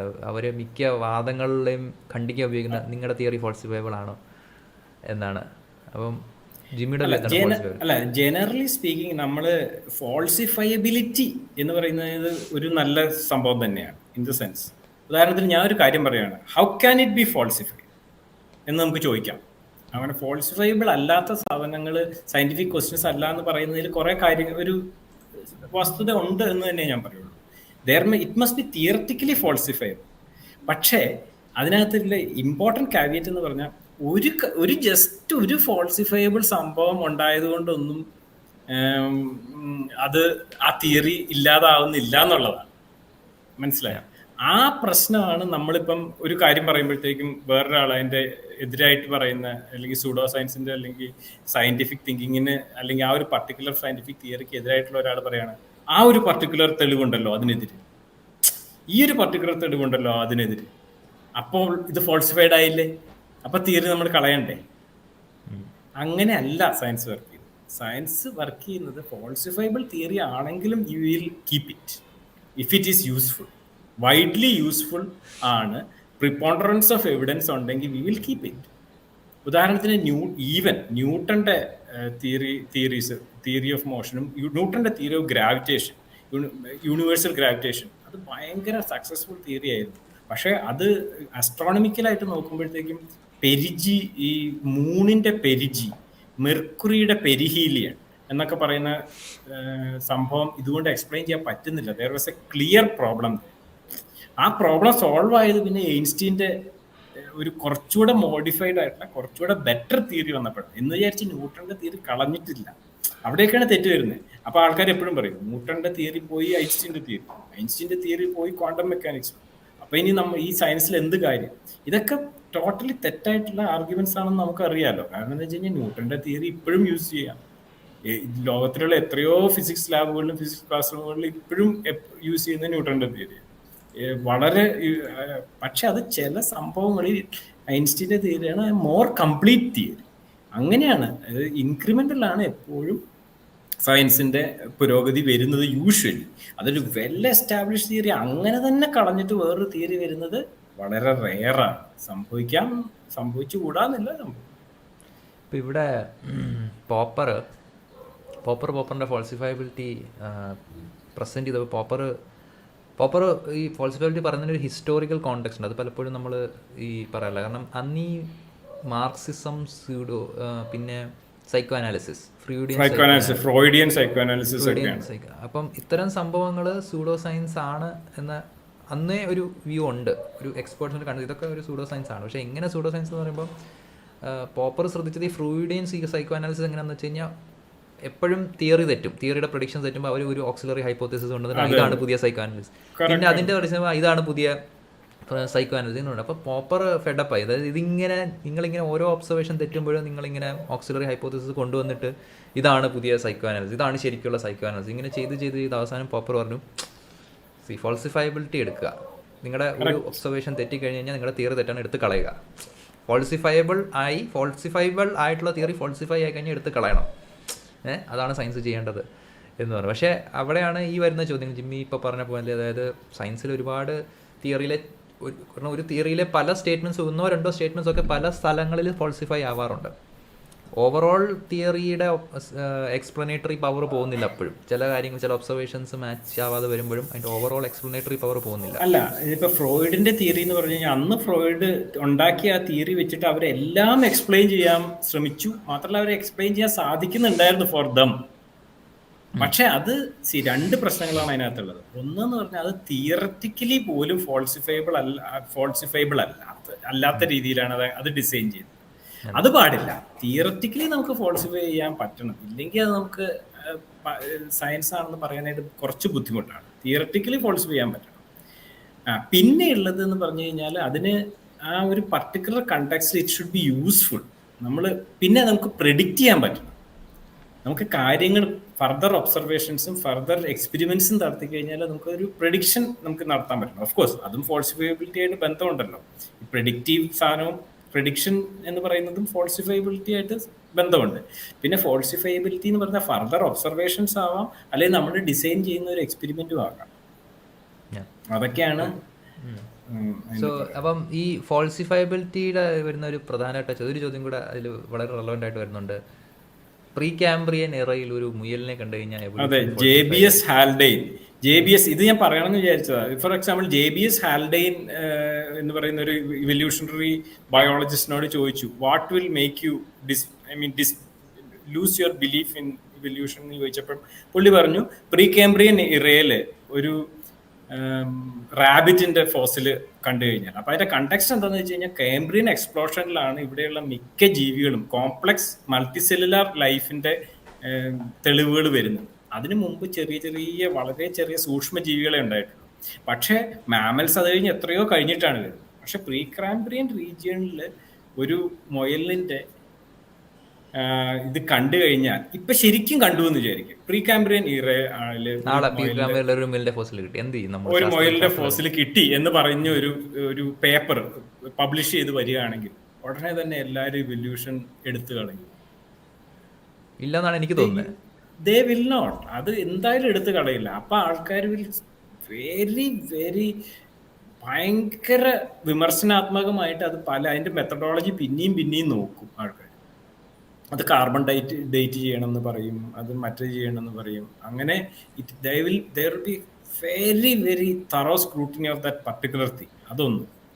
രണ്ടെന്ന് പറഞ്ഞു കഴിഞ്ഞാൽ ഈവൻ തെൻ അത് ചെയ്തിട്ടും അതൊന്നും കണ്ടുപിടിക്കാൻ പറ്റിയില്ലെങ്കിലും അത് മാത്രമേ ആ ഒരു ഒറ്റ ഫോസിൽ മാത്രമാണെങ്കിൽ ആൾക്കാർ അതൊരു സ്ഥലത്ത് വെക്കും. It will be just there as an anomaly. അതേസമയം ഇതേപോലെ ഒരു 19 റാബിറ്റിന്റെ ഫോസില് അല്ലെങ്കിൽ വേറെ പല പല മാമൽസിന്റെ ഫോസില് പ്രീ കാംബ്രിയൻ ഏരിയയിലാണെന്ന് പറഞ്ഞ് വന്നിട്ട് അത് ആൾക്കാർക്ക് ബോധ്യപ്പെട്ടാൽ they will start thinking of an alternate explanation why that anomaly happens. Okay, so ഫാൾസിഫയബിലിറ്റിയെ കുറിച്ച് നമ്മളൊന്ന് സംസാരിച്ചു. ഓക്കെ, ഇതൊക്കെ നമുക്ക് ഇങ്ങനെയൊന്നും സംസാരിക്കാൻ പറ്റത്തില്ല പല വേദികളിൽ. ഭയങ്കര ഇതാണ്, എന്താ പറയുന്നത്, നിങ്ങളെന്തോ ഒരു അതെ എന്തോ റിവിഷനിസ്റ്റുകളും വിഘടനവാദികളും സംഭവങ്ങളൊക്കെയാണ് നിങ്ങൾ പ്രതിക്രിയാവാദികളാണെന്നുള്ള ഒരു രീതിയിലായിരിക്കും അതിനുള്ള ഉത്തരം. ഓക്കെ, അപ്പൊ ഇനി വരുന്നത് അപ്പൊ സയൻസിന് ഇത്രയും ഡെഫിനിഷൻസിന്റെ പ്രശ്നമുണ്ട്. നമുക്ക് ഫാൾസിഫയബിലിറ്റി അത്ര നല്ലൊരു ടൂളാണെങ്കിലും അതൊരു ഡിമാർക്കേഷൻ ടൂളൊന്നും അല്ല. നല്ലൊരു ഗുഡ് തിങ് ടു ഹാവ് എന്നുള്ള രീതിയിലാണ് നമ്മൾ എടുക്കുന്നത്. അപ്പോൾ അങ്ങനെയാണെങ്കിൽ ഇവിടെ സയൻസിനെ നമ്മൾ റിലൈ ചെയ്യേണ്ടത്, സയൻസിന് എല്ലാ ഈ പ്രശ്നങ്ങളുള്ളിടത്തോളം സയൻസിനെ എന്തുകൊണ്ട് നമ്മൾ റിലൈ ചെയ്യണം, റിലയബിളായിട്ട് എടുക്കണം? എന്തുകൊണ്ട് സയൻസ് നമ്മൾ ട്രസ്റ്റ് ചെയ്യണം? സയൻസ് എന്തുകൊണ്ട് ട്രസ്റ്റ് ചെയ്യണം എന്ന് ചോദിച്ചു കഴിഞ്ഞാൽ, നമ്മൾ ഈ പറയുന്ന ഈ സയൻസ് എന്ന് പറയുന്ന സാധനം അത് നമ്മളൊരു പ്രത്യേക നമ്മൾ വിചാരിക്കുന്ന പോലെ ഒരു സ്പെഷ്യൽ സാധനമൊന്നുമല്ല. ഈ ഡെഫിനിഷനകത്ത് ഞാൻ പിന്നെ എഴുതിയിട്ടുണ്ട്, comprehensive bodies of evidence that are systematically acquired and evaluated using scientific logic and must pass through institutional filters. എന്താണ് ഈ സയന്റിഫിക് ലോജിക്? ഈ സയന്റിഫിക് ലോജിക് എന്ന് പറഞ്ഞാൽ ലോകത്തിലുള്ള എല്ലാ മനുഷ്യരും ഉപയോഗിക്കുന്ന ഒരു സാധനമാണ്. ഉദാഹരണത്തിന് ഞാൻ പ്രതീക്ഷയോട് ചോദിക്കുക, അല്ല ഭയങ്കര മതവിശ്വാസികളാണെങ്കിൽ പോലും ഒരാളോട് ഞാൻ ചോദിക്കുകയാണ്, സാന്താക്ലോസിൽ വിശ്വസിക്കുന്നുണ്ടോ? സാന്താക്ലോസുകൾ എന്തുകൊണ്ടില്ല?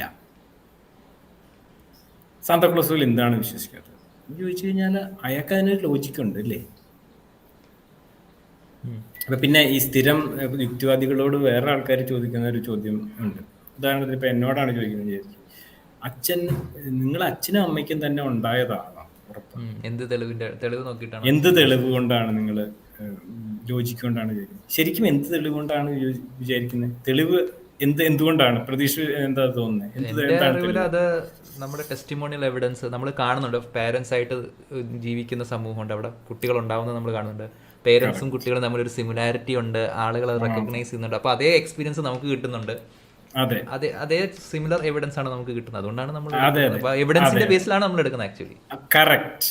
അതായത് നമ്മൾ കാണുമ്പോൾ നമ്മുടെ ചുറ്റും കാണുന്നത് അച്ഛനും അമ്മയുടെയും പിള്ളേരാണ് എല്ലായിടത്തും കാണുന്നത്. അതേപോലെ നമ്മുടെ അച്ഛനും അമ്മയുടെയും കൂടെയാണ് നമ്മളും വളരെ ചെറിയ പ്രായം തൊട്ട് നമ്മൾക്ക് ഓർമ്മയുള്ളപ്പോൾ തൊട്ട് ഉള്ളത്. ഒന്ന്.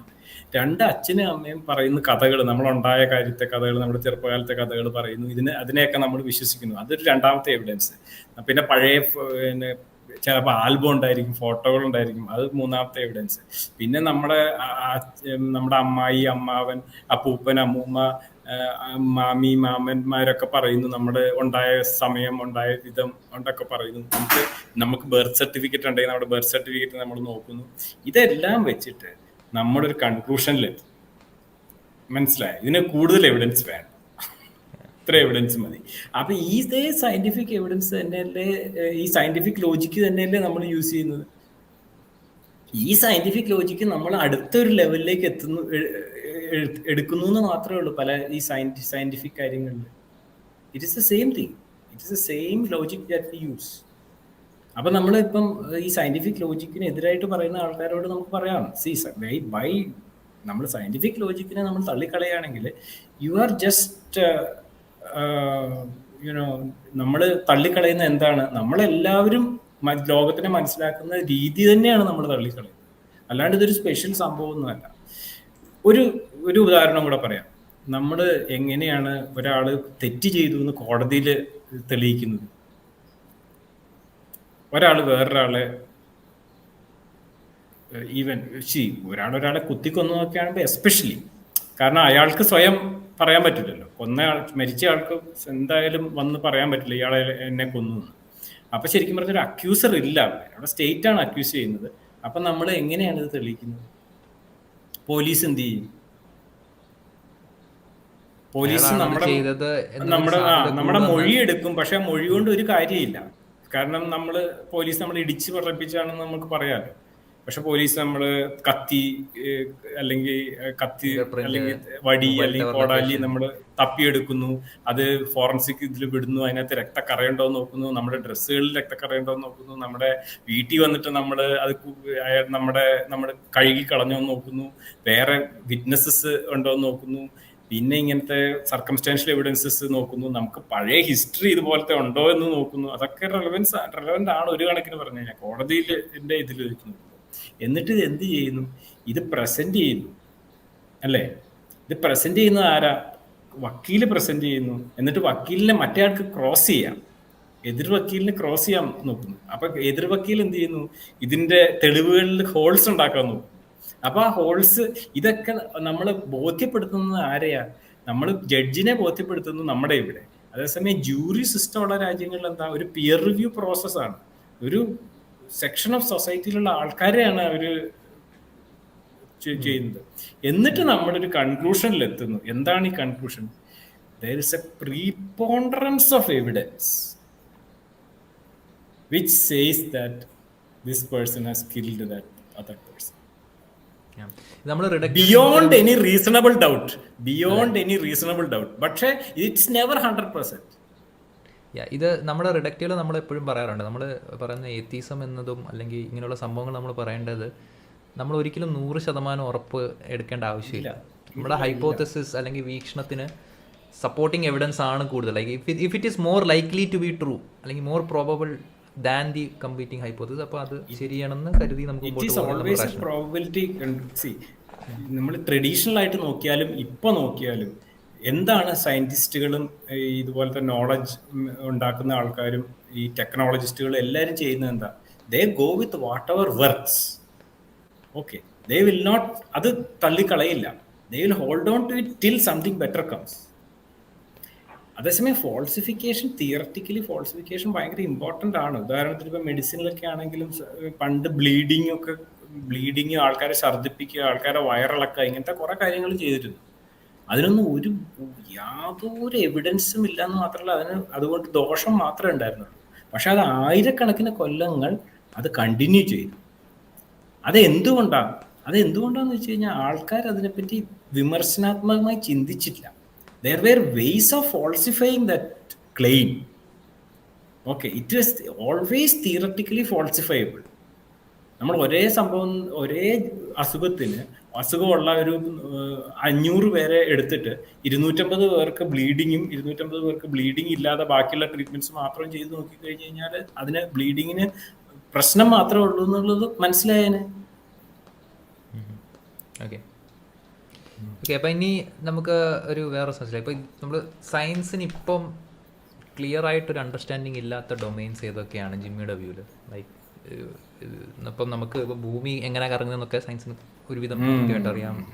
സോളാർ സിസ്റ്റം ഏതാണ്ട് ഒരു മേ ബി ഒരു 90% നമുക്ക് അറിയാൻ തോന്നുന്നു എങ്ങനെയാണത്, അതിൻ്റെ മൂവ്മെൻറ്റ് എങ്ങനെയാണ്, നമുക്ക് ഈ കോമറ്റ് ഇവിടെ ഇത്ര വർഷത്തിന് ശേഷം വരും എന്നൊക്കെ നമുക്ക് പ്രഡിക്റ്റ് ചെയ്യാൻ പറ്റും. പക്ഷേ അതെ അതെ, അത് കുറേ ഉണ്ട്. അത് എനിക്ക് തോന്നുന്നു ചിലപ്പോൾ വേറൊരു പ്രോഗ്രാമിലായിട്ട് എന്നാലും പൊതുവെ പറഞ്ഞു കഴിഞ്ഞാൽ നമ്മൾക്ക് എല്ലാം അറിയാം അങ്ങനെ ഒരു വിചാരമുണ്ട് നമുക്ക്, അല്ലേ? നമ്മൾ ഈ സയൻസിന് വേണ്ടി വാദിക്കുന്ന ആൾക്കാർക്ക് ഒരു വിചാരമുണ്ട് സയൻസ് കൊണ്ട് നമുക്ക് എല്ലാം മനസ്സിലായി, അല്ലെങ്കിൽ ഉടനെ തന്നെ എല്ലാം മനസ്സിലാവും. അതൊന്നും നോട്ട് നെസസറിലി ട്രൂ എന്നേ ഞാൻ പറയുള്ളൂ. ഫോർ എക്സാമ്പിൾ, ഇപ്പം നമുക്കറിയാം എങ്ങനെയാണ് യൂണിവേഴ്സ് ഉണ്ടായത്. ഏകദേശം ഒരു 14 ബില്യൺ ഇയേഴ്സിന് മുമ്പ് ഒരു പെട്ടെന്നുള്ള ഒരു വികാസം പ്രാപിച്ചു. പിന്നെ മാറ്റർ ഉണ്ടായി, പിന്നെ അത് വലുതായി വന്നു, ഗാലക്സീസ് ആയി. ഇത്രയും കാര്യങ്ങൾ നമുക്ക് ഒരുമാതിരി തെളിവുകൾ വെച്ച് തന്നെ നമുക്ക് അറിയാം. It is reasonably safe to assume that it is true. പക്ഷേ it might be true. It is the most probable explanation to it has got a maximum explanatory power to explain this and the preponderance of evidence favours it. പക്ഷേ ഇത് എന്തുകൊണ്ട് സംഭവിച്ചു? അതിന് മുമ്പ് ഈ big ബാങ്ങിന് മുമ്പ് വേറെ വല്ല സംഭവങ്ങളുണ്ടായിരുന്നു? ഈ സിംഗുലാരിറ്റി എന്ന് പറയുന്ന ഒരു മാറ്റർ പോലും ഇല്ലാത്ത ബിന്ദു ആക്ച്വലി ഉണ്ടായിരുന്നു? Most probably no. കാരണം അപ്പോഴത്തേക്കും we don't know because general theory of relativity will break down at that point. So we have no idea of going beyond that. പിന്നെ ഈ പർട്ടിക്കുലർ യൂണിവേഴ്സ് ഇങ്ങനെ നമ്മൾ ഉണ്ടായി കഴിഞ്ഞപ്പം ഈ പർട്ടിക്കുലർ ഫിസിക്കൽ ലോസ് എന്തുകൊണ്ട് ഇങ്ങനെയായി? Why the electron is so small, or why the proton is this much big, why the gravity is so much more weaker than the other forces? എന്തുകൊണ്ടാണ് baryonic asymmetry ഉള്ളത്? അതായത് matter anti matter. അത് തന്നെ anti matter and matter തമ്മിലുള്ള asymmetry എന്തുകൊണ്ട് വന്നു? പിന്നെ അങ്ങനത്തെ കുറെ കാര്യങ്ങൾ. പിന്നെ ഈ കാർബൺ റെസൊണൻസ് എന്തുകൊണ്ട് വന്നു? അതുകൊണ്ടാണല്ലോ കാർബൺ ഉണ്ടായത്. ഇങ്ങനത്തെ കാര്യങ്ങൾ എന്തുകൊണ്ട് വന്നു? അപ്പം why is universe fine tuned for life? ഈ പർട്ടിക്കുലർ യൂണിവേഴ്സ് എന്താ ഇങ്ങനെ? ഇതിനും നമുക്ക് തെളിവില്ല. ഫണ്ടമെന്റൽ ആയിട്ട് നോക്കിക്കഴിഞ്ഞാൽ ഈ ക്വാണ്ടം മെക്കാനിക്സ് എന്ന് പറയുന്ന സാധനം എന്താണ്? What does it mean? നമുക്കൊരു ഐഡിയ ഇല്ല. ക്വാണ്ടം കൊളാപ്സ് എന്ന് പറയുന്ന സാധനം, collapse of the wave function എന്ന് പറയുന്നത് എന്തുകൊണ്ടുണ്ടാകുന്നു? അതിന് പല പല ഇന്റർപ്രിട്ടേഷൻസ് ഉണ്ടെങ്കിലും why it actually happens we don't know. Why that reality manifest out of that quantum wave function എന്നുള്ളതിനെ പറ്റി നമുക്ക് വലിയ ഐഡിയ ഒന്നുമില്ല. പിന്നെ ക്വാണ്ടം മെക്കാനിക്സും physics of the very small and general relativity theory, the physics of the very big, അതെന്തുകൊണ്ടാണ് തമ്മിൽ നമുക്ക് ഒരിക്കലും ബ്ലെൻഡ് ചെയ്യാൻ പറ്റിയിട്ടില്ല? രണ്ടും തമ്മിൽ എങ്ങനെ ഈ ക്വാണ്ടം മെക്കാനിക്കൽ വേൾഡ് ഒരു ക്ലാസിക്കൽ റിലേറ്റിവിറ്റി വേൾഡ് ആവുന്നു എന്നുള്ളതിനെ പറ്റി നമുക്ക് ഇതുവരെ ഒരു മനസ്സിലായിട്ടില്ല. പിന്നെ സെക്കൻഡ് ലോ ഓഫ് തെർമോഡൈനാമിക്സിൽ പ്രശ്നമുണ്ട്. എൻട്രോപ്പി എന്ന് പറയുന്ന സാധനം എന്തുകൊണ്ടായിരുന്നു ഏറ്റവും ഏർലി യൂണിവേഴ്സിൽ ഇത്ര കുറവായിരുന്നത്? വളരെ കുറവായിരുന്നു. എന്തുകൊണ്ട് entropy universe was a very low entropy state at the beginning, probably, which may be responsible for the arrow of time. അതെന്തുകൊണ്ടാണ് ഉണ്ടായിരുന്നതെന്ന് നമുക്കറിയില്ല. ടൈം എന്ന് പറഞ്ഞാൽ അൾട്ടിമേറ്റ്ലി എന്താണ്? We don't know. Is it only that second law or the initial order of the universe slowly winding down, or is there something else to the actual concept of time? ഇതിനെപ്പറ്റി നമുക്കറിയില്ല. അങ്ങനെ ഒത്തിരി കാര്യങ്ങൾ നമുക്ക് അറിയാത്തതുണ്ട്.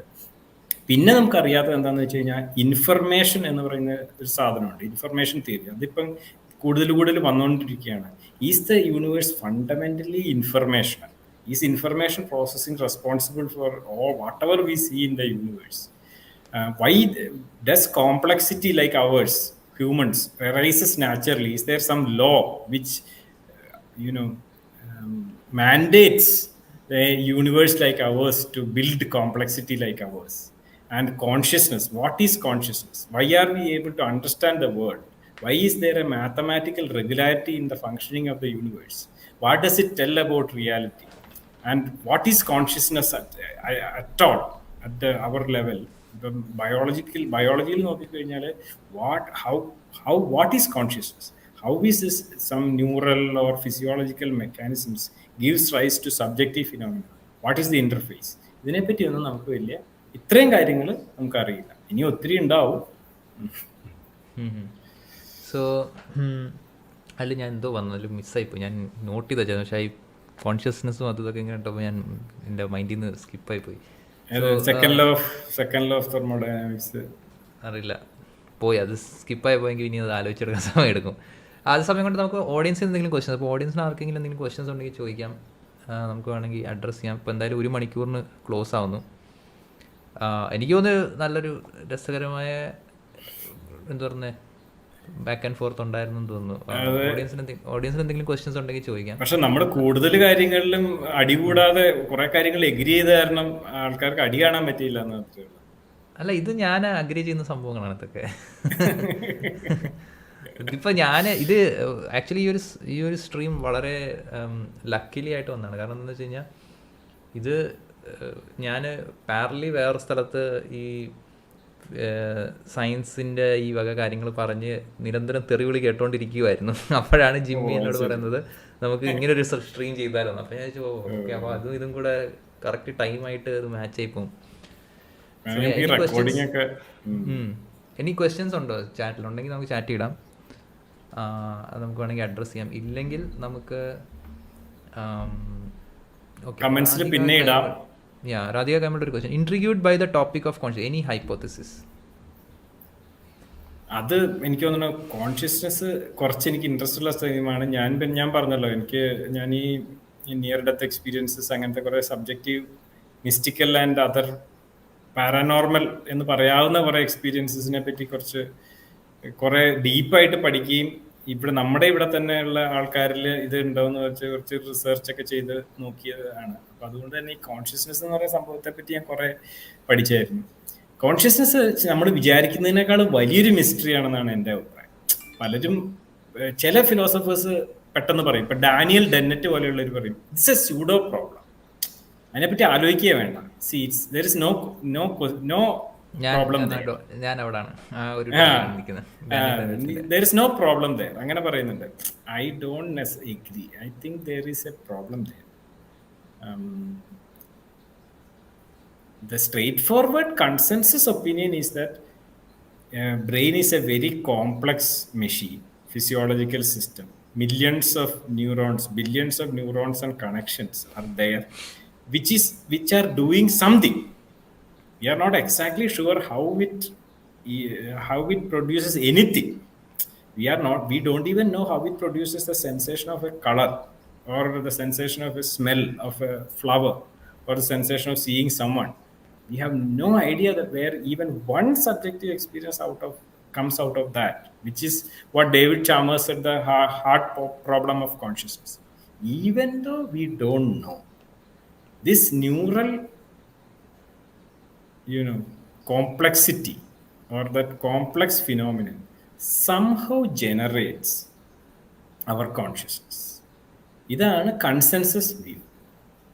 പക്ഷെ അതിനകത്ത് കുറെ പ്രോബ്ലംസ് ഉണ്ട്. മാത്രമല്ല V don't no exactly how it happens. പക്ഷെ ഇപ്പൊ കുറെ തിയറീസ് വന്നിട്ടുണ്ട്. അത് പക്ഷെ ഫിലോസഫിക്കലായിട്ട് പോയി കഴിഞ്ഞാൽ അതിനകത്ത് ഭയങ്കര ഡിഫറൻസസ് ഉണ്ട് കേട്ടോ. ഉദാഹരണത്തിന് ഇപ്പം കമ്പീറ്റിംഗ് തിയറീസിൽ 2 എണ്ണം എന്ന് പറഞ്ഞു കഴിഞ്ഞാൽ, ഒന്ന് ന്യൂറോണൽ വർക്ക് സ്പേസ് തിയറി എന്ന് പറയുന്നതും ഒന്ന് ഇന്റഗ്രേറ്റഡ് ഇൻഫർമേഷൻ തിയറി എന്ന് പറയുന്നതും. അങ്ങനെ 2 സംഭവങ്ങളുണ്ട്. അത് രണ്ടും നമ്മൾ വിചാരിക്കുമോ രണ്ടും ബ്രെയിൻ കൊണ്ടാണ് കോൺഷ്യസ്നെസ് ഉണ്ടാകുന്നത് എന്നുള്ളതാണ്. പക്ഷെ രണ്ടും നമ്മൾ കൺസെപ്ച്വലി ഭയങ്കര വ്യത്യാസമുണ്ട്. ന്യൂറോണൽ വർക്ക് സ്പേസ് തിയറി എന്ന് പറഞ്ഞു കഴിഞ്ഞാൽ ഒരു പർട്ടിക്കുലർ ടൈപ്പിൽ നമ്മുടെ ന്യൂറോൺസ് ഇങ്ങനെ ആക്ടിവേറ്റഡ് ആകുമ്പോൾ അതിങ്ങനെ എല്ലാ ഏരിയാസും തമ്മിൽ കണക്റ്റഡ് ആവും. അപ്പം നമ്മളൊരു പർട്ടിക്കുലർ സ്ഥലത്തേക്ക് അറ്റൻഷൻ കൊടുക്കുമ്പോൾ we are able to create all that into one place. അപ്പം പക്ഷേ ഈ neuronal workspace hypothesis necessarily it says that it has to be the brain. It has to be a biological brain that happens. പക്ഷെ integrated information തിയറിയിൽ അവർ പറയുന്നത് എന്താണെന്ന് വെച്ച് കഴിഞ്ഞാൽ there is a way which consciousness arises out of informational processing, and it can happen in a computer also. So that is a sort of difference that happens there. പക്ഷെ there are a lot of theories, lot of controversy. And I even think that ആദ്യം ഞാൻ ഭയങ്കര പൊട്ടത്തരാണെന്ന് വിചാരിച്ചിരുന്ന മറ്റേ Roger പെൻറോസും Stuart ഹാമറോഫും പറഞ്ഞ microtubule and quantum collapse എന്ന് പറയുന്ന quantum മെക്കാനിക്സുമായിട്ടൊക്കെ ബന്ധപ്പെട്ടതാവാം consciousness എന്നൊക്കെ പറയുന്നത്. But now actually I think I will take that seriously. There are possibilities which we need to explore. And there are radical theories. There are radical theories which says that the brain is not producing consciousness. The brain is just like a radio or a cell phone, okay, which channels consciousness in a way that we can use it, and the entire consciousness is somewhere else, okay, so that it can be outside the body also. Actually, this is pure pseudoscience for many people. But surprisingly, there are some phenomena for which there is a lot of evidence, which emerging evidence, lot of observed phenomena, which can only be explained by this particular explanation. Okay, so lot of people reject it, but there are some areas in which only that explanation works. If you really believe what is going on. ഞാനത് pseudo science ആയിട്ടാണ് എടുക്കുന്നത്. ഞാനത് ഇങ്ങനെ I mean, most people do. Most people do. ഞാൻ ഈ നേരത്തെ പറഞ്ഞ Daniel ഡെനറ്റും പിന്നെ കീത്ത് ഫ്രാങ്കിഷൊക്കെ പറഞ്ഞ മാതിരി കോൺഷ്യസ്നെസ് എന്ന് പറയുന്നത് ഒരു ഹാർഡ് പ്രോബ്ലം ഓഫ് കോൺഷ്യസ്നെസ് അല്ല, അതൊരു ഇങ്ങനെയുള്ള കോൺഷ്യസ്നെസ് എന്നുള്ള സബ്ജക്റ്റീവ് എക്സ്പീരിയൻസ് സ്യൂഡോ പ്രോബ്ലമാണ്. അങ്ങനെ ഒരു പ്രോബ്ലം ഇല്ല. ഇത് ബേസിക്കലി ഫിസിക്കൽ സിസ്റ്റംസ് തന്നെയാണ്, ഒരു മിസ്റെപ്രസെൻറ്റേഷൻ ആണെന്നൊക്കെയാണ്. മാനി വളരെ നേരത്തെ തന്നെ വന്നിട്ടുണ്ടെന്ന്. മാനി ഇവിടെ ഉണ്ടോ? ഉറങ്ങിപ്പോടാ. ഓക്കെ, നമ്മൾ കുറച്ച് സയൻസും സൂഡോ സയൻസും ഒക്കെ തിരികാൻ ശ്രമിക്കുകയായിരുന്നു. നമ്മൾ കുറച്ച് ശാസ്ത്രവിരുദ്ധത ആളുകളിലേക്ക് പടർത്താൻ ശ്രമിക്കുക. അതിനെപ്പറ്റി അതെ, കോൺഷ്യസ്നെസ് പറ്റി ഇങ്ങനെ പറഞ്ഞു പോയി കഴിഞ്ഞാൽ പിന്നെ ഇത് പറഞ്ഞ അടിയാവും എന്താണ് സ്യൂഡോ സയൻസ് അല്ലാത്ത. പക്ഷേ it comes out of some evidences and some things which I found surprisingly that they are also to be looked into.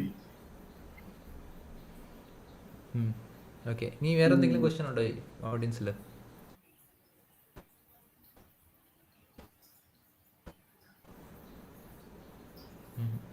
മാനി എന്തെങ്കിലും പറയണ്ട? ഓഡിയൻസിന്റെ വേറെ ക്വസ്റ്റ്യൻസ് ഒന്നും ഇല്ല. നമ്മൾ നല്ലവണ്ണം ഓഡിയൻസിനെ ബോർ ചെയ്തിട്ടുണ്ടെന്ന് തോന്നുന്നു. കുറച്ച് പറയുന്നുണ്ട് ഇൻഫിനിറ്റ് റിഗ്രസ് അസാധ്യമാണെന്ന് വിശ്വാസികൾ തള്ളിമറിക്കുന്നു എന്നൊക്കെ പറയുന്നത്. പക്ഷെ അത് നമുക്ക് ഈ ടോപ്പിക്കുമായിട്ട് ബന്ധമില്ലാത്തതുകൊണ്ട് അഡ്രസ്സ് ചെയ്യേണ്ടത്. ഇൻഫിനിറ്റ് റിഗ്രസിനെ കുറിച്ച് നമ്മൾ ഒരുപാട് വീഡിയോ ചെയ്തിട്ടുണ്ട്. റിഡക്റ്റോടെ എനിക്ക് ആദ്യ സെറ്റ് ഓഫ് വീഡിയോസ് ആണ് ഇൻഫിനിറ്റ് റിഗ്രസിനെ കുറിച്ചായിരുന്നു. ഗോസ്റ്റ് ഉണ്ടെന്ന ഏതെങ്കിലും എവിഡൻസ് അവൈലബിൾ ആണോ? അല്ല, അതിന് നമ്മൾ പോയി കഴിഞ്ഞാലേ വലിയ പാടാ. കാരണം ഞാൻ പറഞ്ഞല്ലോ, ഈ പറഞ്ഞ ഒരു പർട്ടിക്കുലർ സംഭവങ്ങൾ, ഇങ്ങനത്തെ പറഞ്ഞ പോലെ പാരാനോർമൽ ഫിനോമിനെ പറ്റി വളരെ ഡീപ്പായിട്ട് ഞാനൊരു ലിറ്ററേച്ചർ സെർച്ച് നടത്തി. അതിനകത്ത് പറയാനുള്ള കാര്യം എന്ന് പറഞ്ഞു കഴിഞ്ഞാൽ, there are certain papers, scientific papers, body of evidence which is there in reputed journals about certain phenomena which needs to be looked into. ഇതൊക്കെ ഒരു എക്സ്പ്ലോറേറ്ററി ആയിട്ട് നമുക്ക് നോക്കേണ്ട കാര്യങ്ങളാണ്. പക്ഷെ whenever we see something which is very contrary to the prevailing viewpoint or the prevailing whatever we know, extraordinary things require extraordinary evidence എന്നുള്ളത് ഒരു general point ആണ്. So then we need to look for extraordinary evidence. അതുകൊണ്ട് മാത്രം we are not really taking it that seriously, but I feel that we need to take some things seriously, because there are a lot of papers, lot of reports, lot of case series and other things which we need to look into. That's all we can say. എനിക്ക് തോന്നുന്നു പറഞ്ഞു കഴിഞ്ഞാല്,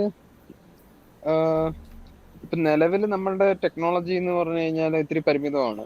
ഈ near death എക്സ്പീരിയൻസസിന്റെ കാര്യങ്ങൾ പഠിക്കാനാണെങ്കിലും അത്തരം എക്സ്പീരിയൻസുകൾ പഠിക്കാനാണെന്നുണ്ടെങ്കിലും നമുക്കൊരു controlled സെറ്റിങ്ങിൽ എല്ലാ വേരിയബിൾസും പരിശോധിച്ചുകൊണ്ട് അത് ചെയ്യാൻ വളരെ ബുദ്ധിമുട്ടാണ്. കാരണം നമുക്ക് ഒരാളെ കൊല്ലാൻ പറ്റത്തില്ലല്ലോ, കൊല്ലാൻ നോക്കിയിട്ട് തിരിച്ചു വിട്ടുവരാൻ പറ്റില്ല. പക്ഷെ അതിലേക്ക് നമുക്കിപ്പോ പോകണ്ട മാനി. കാരണം എന്താ വെച്ച് കഴിഞ്ഞാൽ, അത് there is so much of things to tell, because നമ്മൾ എങ്ങനെയാണത്, why I am saying so, എന്തൊക്കെയാണ് സ്റ്റേറ്റ് ഓഫ് ദി ആർട്ട് എന്നൊക്കെ പറയാനായിട്ട്, means I think we need to talk about it in a different. ഒരു പ്രാവശ്യം നമ്മൾ ചെയ്തായിരുന്നല്ലോ അല്ലേ കുറച്ച്. I think that particular topic we will leave.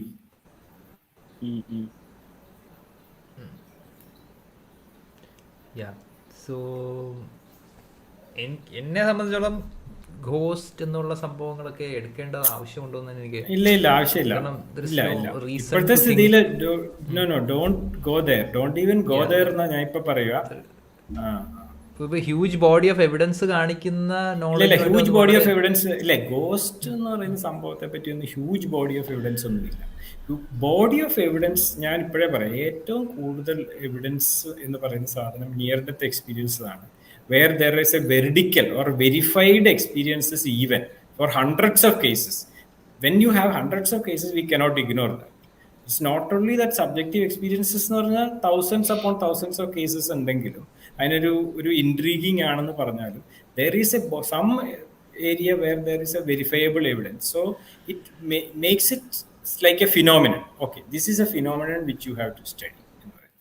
പിന്നെ ഉള്ളതെന്ന് പറയുന്നത് ഡെത്ത് ബെഡ് വിഷൻസിലാണ് ഏറ്റവും കൂടുതൽ പേപ്പേഴ്സ് ഉള്ളത്. അത് പക്ഷേ actually more common than near death ആണ്. ഇപ്പം നമ്മുടെ ഒരു വീട്ടിൽ തന്നെ ഞാൻ പറഞ്ഞില്ലേ, നമ്മുടെയൊക്കെ തന്നെ കുടുംബത്തിൽ തന്നെ സംസാരിച്ച് കഴിഞ്ഞ് കഴിഞ്ഞാൽ യു വിൽ ഗെറ്റ് കേസസ്. അതായത് മരിക്കാൻ കിടക്കുന്ന ആൾക്കാർ ഉടനെ മരിച്ച ആൾക്കാർ വന്ന് വിളിച്ചു കണ്ടു എന്ന് പറയുക. ഇതൊക്കെയാണ് പിന്നെ യുനോ അങ്ങനത്തെ സംഭവങ്ങൾ, you know death bed, so called death bed visions. പിന്നെ ഈ കോൺഷ്യസ്നെസ്സിനെ സംബന്ധിച്ചിടത്തോളം ടെർമിനൽ ലൂസിഡിറ്റി എന്ന് പറയുന്ന ഒരു സാധനങ്ങൾ ഒക്കെ ഒരു ഫാക്ടറാണ്. നമ്മൾ കോൺഷ്യസ്നെസ് ഒള്ളി ബ്രെയിൻ എന്ന് പറയുന്നതിന് എതിരായിട്ട് പറയുമ്പം നമ്മൾ സ്ഥിരം പറയുന്ന ഒരു സംഭവങ്ങളാണ് ഈ ടെർമിനൽ ലൂസിഡിറ്റി എന്ന് പറയുന്ന ഒരു ഫിനോമിനൻ ഉണ്ട്. അതായത് ഡിമെൻഷ്യ ഒക്കെ വന്ന ആൾക്കാരൊക്കെ, യാതൊരു ബോധമൊന്നും ഇല്ലാത്ത ആൾക്കാർ മരിക്കുന്ന സമയത്തിന് ജസ്റ്റ് മുമ്പ് sometimes become very conscious and lucid, which is not explained. But it, even though rare, it can occur quite, in quite high numbers. A lot of papers are there. Many papers are there. Not a lot, but many papers. പിന്നെ ഉള്ളത് കുറച്ചുണ്ട്. പിന്നെ ഈ brain ഇഞ്ചുറീസും brain ഡിസീസസിലും hydrocephalus പോലെയുള്ള brain ഡിസീസസിലൊക്കെ 99% of cerebral കോർട്ടക്സും ഇല്ലാത്ത ആൾക്കാർ, നോർമൽ ഇന്റലിജൻസ് ആയിട്ടുള്ള ആൾക്കാരൊക്കെ ഉണ്ടായിട്ടുണ്ട്. അപ്പം which people say cannot be explain, but all that there are alternative explanations also. ജിമ്മിക്ക് യൂട്യൂബ് ചാനലുണ്ട്, ടോക്ക് ജിമ്മിച്ച് എന്നാണ് ജിമ്മിയുടെ യൂട്യൂബ് ചാനലിൻ്റെ പേര്. ഇപ്പം എല്ലാവരും ചെക്ക് ഔട്ട് ചെയ്യുക. പുള്ളി ഇത്തരം കൂടുതൽ സയൻസ്, സോഷ്യൽ ഇഷ്യൂസ്, പല കാര്യങ്ങളും പുള്ളി വീഡിയോ ചെയ്യാറുണ്ട്. നമ്മൾ നേരത്തെ ഷെയർ ചെയ്തിട്ടുണ്ട് ഈ ചാനലിൽ. വേണമെങ്കിൽ ലിങ്ക് ഞാൻ ചാറ്റിലിടാൻ ശ്രമിക്കാം. ഡോഗ് ജിമിച്ച് എന്നല്ലേ ഞാൻ പറഞ്ഞത്? മലയാളത്തിൽ.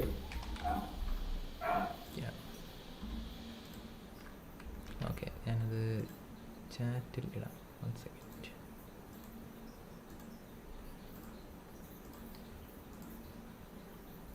ഇപ്പം നമ്മുടെ യൂട്യൂബ് ലിങ്കുകളൊന്നും ഫേസ്ബുക്കിലൊന്നും ഇടാൻ പറ്റില്ല, കാരണം അത് സുക്കർ അണ്ണൻ മുക്കും. ഓ അത് ശരി. ഇല്ലേ? അങ്ങനെ തോന്നിയിട്ടില്ല. അറിഞ്ഞൂടാ എനിക്ക്. നമ്മള് ഫേസ്ബുക്കിൽ അങ്ങനെ ഫേസ്ബുക്കിൽ ലിങ്ക് ഇടാത്തോണ്ട് ഫേസ്ബുക്ക് ചുമ്മാ വല്ലപ്പോഴും ഇങ്ങനെ തുറന്നു നോക്കുന്നല്ലാതെ ഒന്നുമില്ല. ഓക്കെ, അപ്പൊ നമുക്ക് 1 മണിക്കൂറായി, കുറെ നേരമായി. അത് കൂടുതലായ പിന്നെ ആരും കാണത്തില്ലായിരിക്കും വീഡിയോ. നമുക്ക് നിർത്താം. ഇന്നൊരു ജസ്റ്റ് ചുമ്മാ ഒരു ടോപ്പിക് കവർ ചെയ്തത്. സയൻസിന് പരിമിതികളുണ്ടോ, നമ്മൾ കരുതുന്ന മാതിരി ആണോ സയൻസ് ഇത്രയെല്ലാം വെൽ ഡിഫൈൻഡ് ആണോ, വെൽ ഡിഫൈൻഡ് അല്ലെങ്കിലും എന്തുകൊണ്ട് നമ്മൾ സയൻസിനെ റിലൈ ചെയ്യണം, എന്തുകൊണ്ടാണ് science still is the best way, അങ്ങനെയുള്ള കുറച്ച് വ്യൂസാണ് നമ്മൾ എടുത്തത്. പിന്നെ കുറച്ച് കോൺട്രവേഴ്ഷ്യൽ വ്യൂസ് നമ്മൾ എടുത്തിട്ടുണ്ട്, നിയർ ഡെത്ത് എക്സ്പീരിയൻസ്, അങ്ങനെയുള്ള കാര്യങ്ങൾ. അത് എപ്പോഴും കോൺട്രവേഴ്ഷ്യൽ ആയിരിക്കും, എപ്പോൾ പറഞ്ഞാലും കോൺട്രവേഴ്ഷ്യൽ ആയിരിക്കും. കാരണം അത് ഒരു ഭയങ്കര ഭയങ്കര അടി നടക്കുന്ന ഒരു ഏരിയയാണ്. ഓക്കെ, എന്നാ ശരി. എന്നാ നമുക്ക് അത്രയും മനസ്സിലാക്കാം. മാനിക്ക് എന്തെങ്കിലും ആഡ് ചെയ്യാനുണ്ടോ? അല്ല, ഞാൻ എന്റെ അഭിപ്രായം എനിക്ക് പറയാനായിട്ട് സമയം കിട്ടില്ല, എന്നിട്ട് ഞാൻ ജസ്റ്റ് ഒന്ന് ചുരുക്കി പറയാം. അല്ല, ഇതിനകത്ത് എന്റെ ഒരു ചിന്ത എന്ന് പറഞ്ഞു കഴിഞ്ഞാല് ഒരു ഡേവിഡ് ഹ്യൂമിന്റെ ഒരു റീസണിങ് ആണ് എനിക്ക് കുറച്ചുകൂടെ ഇതായിട്ട് തോന്നുന്നത്. ഇപ്പം ഒരു ടെസ്റ്റിമോണീസ് നമ്മൾ അക്സെപ്റ്റ് ചെയ്യണമെന്നുണ്ടെങ്കിൽ ആ ടെസ്റ്റിമോണീസിന്റെ ഫോൾസിറ്റി should be so improbable that അത് വിഭാവന ചെയ്യുന്ന അതിന്റെ ക്ലെയിം എന്താണോ അതിനേക്കാൾ ഇംപ്രോബിൾ ആയിരിക്കണം ഈ ക്ലെയിമിനെ സപ്പോർട്ട് ചെയ്യുന്ന ടെസ്റ്റിമോണീസിന്റെ ഫോൾസിറ്റി എന്ന് പറഞ്ഞു കഴിഞ്ഞാൽ. അപ്പൊ ആ ഒരു കാൽക്കുലസ്, ആ ഒരു വെയിറ്റേജ് നമ്മള് രണ്ട് സൈഡും വേ ചെയ്ത് നോക്കത്തില്ലേ, ഏതാണ് ഏറ്റവും ഇംപ്രോബിൾ ആയിട്ടുള്ള കാര്യം, ഈ ടെസ്റ്റിമോണീസ് എല്ലാം ഫോൾസ് ആവുന്നതാണോ അതോ ഈ പറയുന്ന ക്ലെയിം ഫോൾസ് ആവുന്നതാണോ എന്ന് പറയുന്ന ഒരു വെയിങ് കാൽക്കുലസ് ഉണ്ടല്ലോ, അതാണ് ഞാൻ കമ്പയർ ചെയ്ത് നോക്കുന്നത്. അത് കമ്പയർ ചെയ്ത് നോക്കുമ്പോൾ എനിക്ക് എപ്പോഴും ടെസ്റ്റിമോണീസിനാണ് ഞാൻ എപ്പോഴും എന്താണ് ഒരു മോശം വെയിറ്റേജ് കൊടുക്കുന്നത്. മേ ബി അത് അതിന്റെ റീസൺ എന്ന് പറഞ്ഞു കഴിഞ്ഞാൽ എനിക്ക് തോന്നുന്നു മേ ബി ഇപ്പൊ നമുക്ക് ചില വിഷയങ്ങളിൽ, ഇപ്പൊ നിയർ ഡെത്ത് എക്സ്പീരിയൻസ് പോലുള്ള വിഷയങ്ങളിൽ ലഭ്യമായിട്ടുള്ള ടെസ്റ്റിമോണീസ് പലതും ഞാൻ പരിശോധിച്ചിട്ടുള്ളത്, ഞാൻ ഇതിനെപ്പറ്റി ഡീറ്റെയിൽ ആയിട്ട് നോക്കിയിട്ടില്ല, ഞാൻ പലപ്പോഴും കണ്ടിട്ടുള്ളത് എന്താണ് എനിക്ക് അത്ര സ്വീകാര്യമായിട്ടൊരു രീതിയിലുള്ളതല്ല. ഇപ്പൊ എനിക്ക് സ്വീകാര്യമായിട്ടെന്ന് പറഞ്ഞു കഴിഞ്ഞാൽ ആ ടെസ്റ്റിമോണീസിന്റെ കംപ്ലീറ്റ് ഡീറ്റെയിൽസ് നമുക്ക് പരിശോധിക്കാൻ സാധിക്കണം, അങ്ങനെയൊക്കെയുള്ള ഒരു സിറ്റുവേഷൻ അല്ല. അത് പക്ഷെ ഞാനൊരു കാര്യം പറയട്ടെ മാനി, അല്ല ഇതിന്റെ പ്രശ്നം വെച്ചാൽ നമ്മൾ ഡീറെയിൽ ചെയ്ത് പോകുന്നു. കാരണം നമ്മുടെ മെയിൻ ഇത് അതായിരുന്നില്ല. സയന്റിഫിക് ഫോൾസിഫയബിലിറ്റി, പിന്നെ ഫിലോസഫി ഓഫ് സയൻസിനെ പറ്റി നമ്മൾ ഡിസ്കസ് ചെയ്തുകൊണ്ടിരുന്നത്.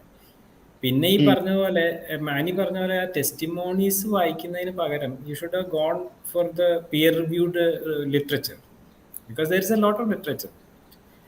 അപ്പം നമ്മളിപ്പോൾ ഗൂഗിൾ സ്കോളറിൽ പോയിട്ട് you should have looked at papers. ഇപ്പോൾ ബ്രൂസ് ഗ്രേസൺ എന്ന് പറയുന്ന ഒരാളുടെ പേപ്പേഴ്സ് ഉണ്ട്, ലാൻസെറ്റിൽ മറ്റേ എന്താ പറയുക, പിം വാൻ ലോമലിന്റെ ഉണ്ട്, സാം പാർണിയ എന്ന് പറയുന്ന അയാള് ശരിക്കും പറഞ്ഞാൽ നിയർ ഡെത്ത് റിസർച്ചർ പോലും അല്ല, പുള്ളി ഒരു റിസസിറ്റേഷൻ സയൻസിൽ ഒത്തിരി വർക്ക് ചെയ്തിട്ടുള്ള ആൾക്കാരാണ്. അപ്പൊ അവരുടെയൊക്കെ ഒറിജിനൽ ആർട്ടിക്കിൾസ് പോയി വായിക്കണം, എന്നിട്ട് വേണം നമ്മൾ അതിനെപ്പറ്റി ഒരു കൺക്ലൂഷനിലെത്താൻ. You need not look at the testimony at all, don't even look at even one testimony.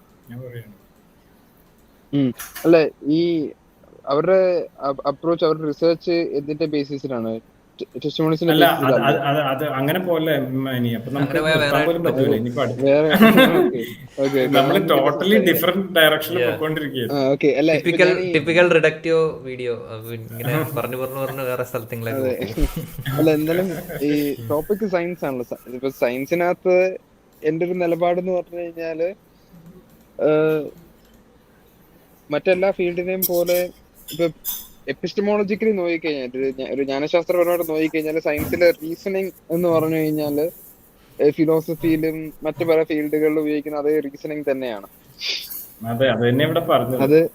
അതെ. അപ്പൊ ഹിസ്റ്റോറിക്കലി കുറച്ചുകൂടി റിഗ്രസ് ആയിട്ട് സയൻസ് നമ്മൾ പ്രോഗ്രസ് മേക്ക് വന്നപ്പോ ആ റീസണിങ് മെത്തഡോളജീസ് ഒക്കെ നമ്മൾ കുറച്ചുകൂടി ഒന്ന് റിഫൈൻ ചെയ്ത് ഓർഗനൈസ് ചെയ്ത് എല്ലാം കൂടെ ഒന്ന് തട്ടിക്കൂട്ടി പൊടിയെ തട്ടി ഒരു ഓർഗനൈസ്ഡ് മെത്തഡോളജി ആയിട്ട് നമ്മൾ ഡെവലപ്പ് ചെയ്ത് അത്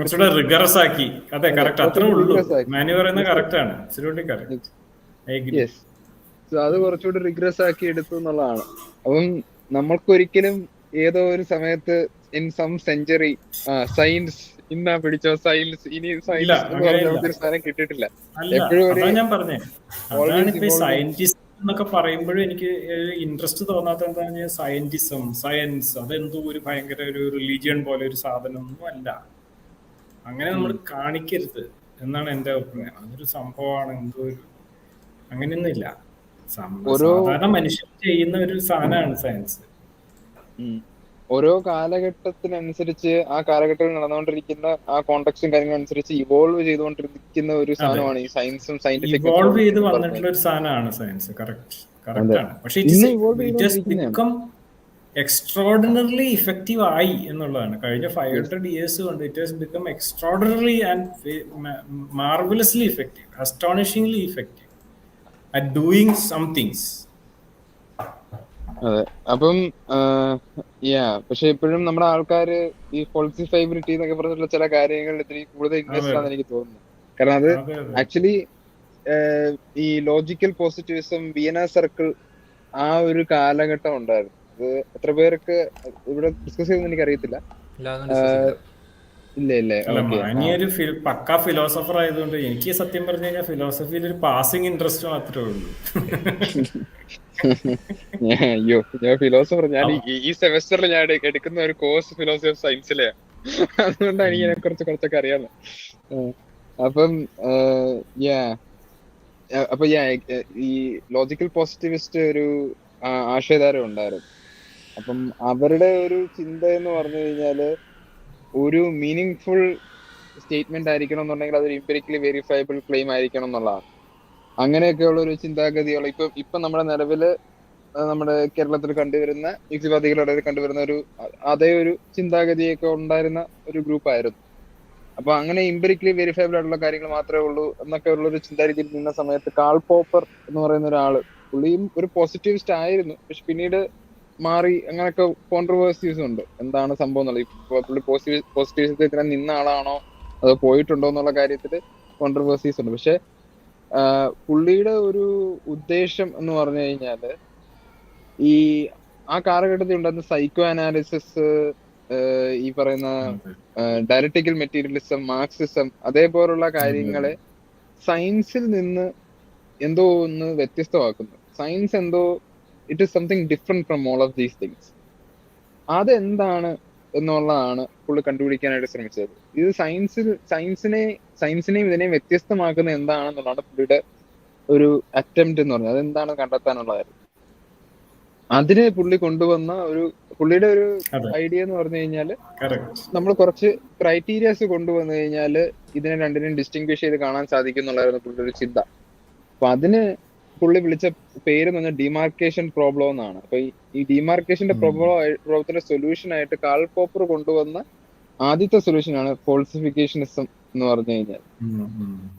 ആദ്യത്തെ സൊല്യൂഷൻ അല്ല ആക്ച്വലി. അതിന് മുമ്പ് ലോജിക്കൽ പോസിറ്റിവിസ്റ്റുകളും കുറെ ഇതൊക്കെ സൊല്യൂഷൻ ഒക്കെ പറഞ്ഞിട്ടുണ്ട്. പക്ഷെ പോപ്പർ കൊണ്ടുവന്നത് ഫോൾസിഫിക്കേഷനിസം എന്ന് പറഞ്ഞൊരു സംഗതിയാണ്.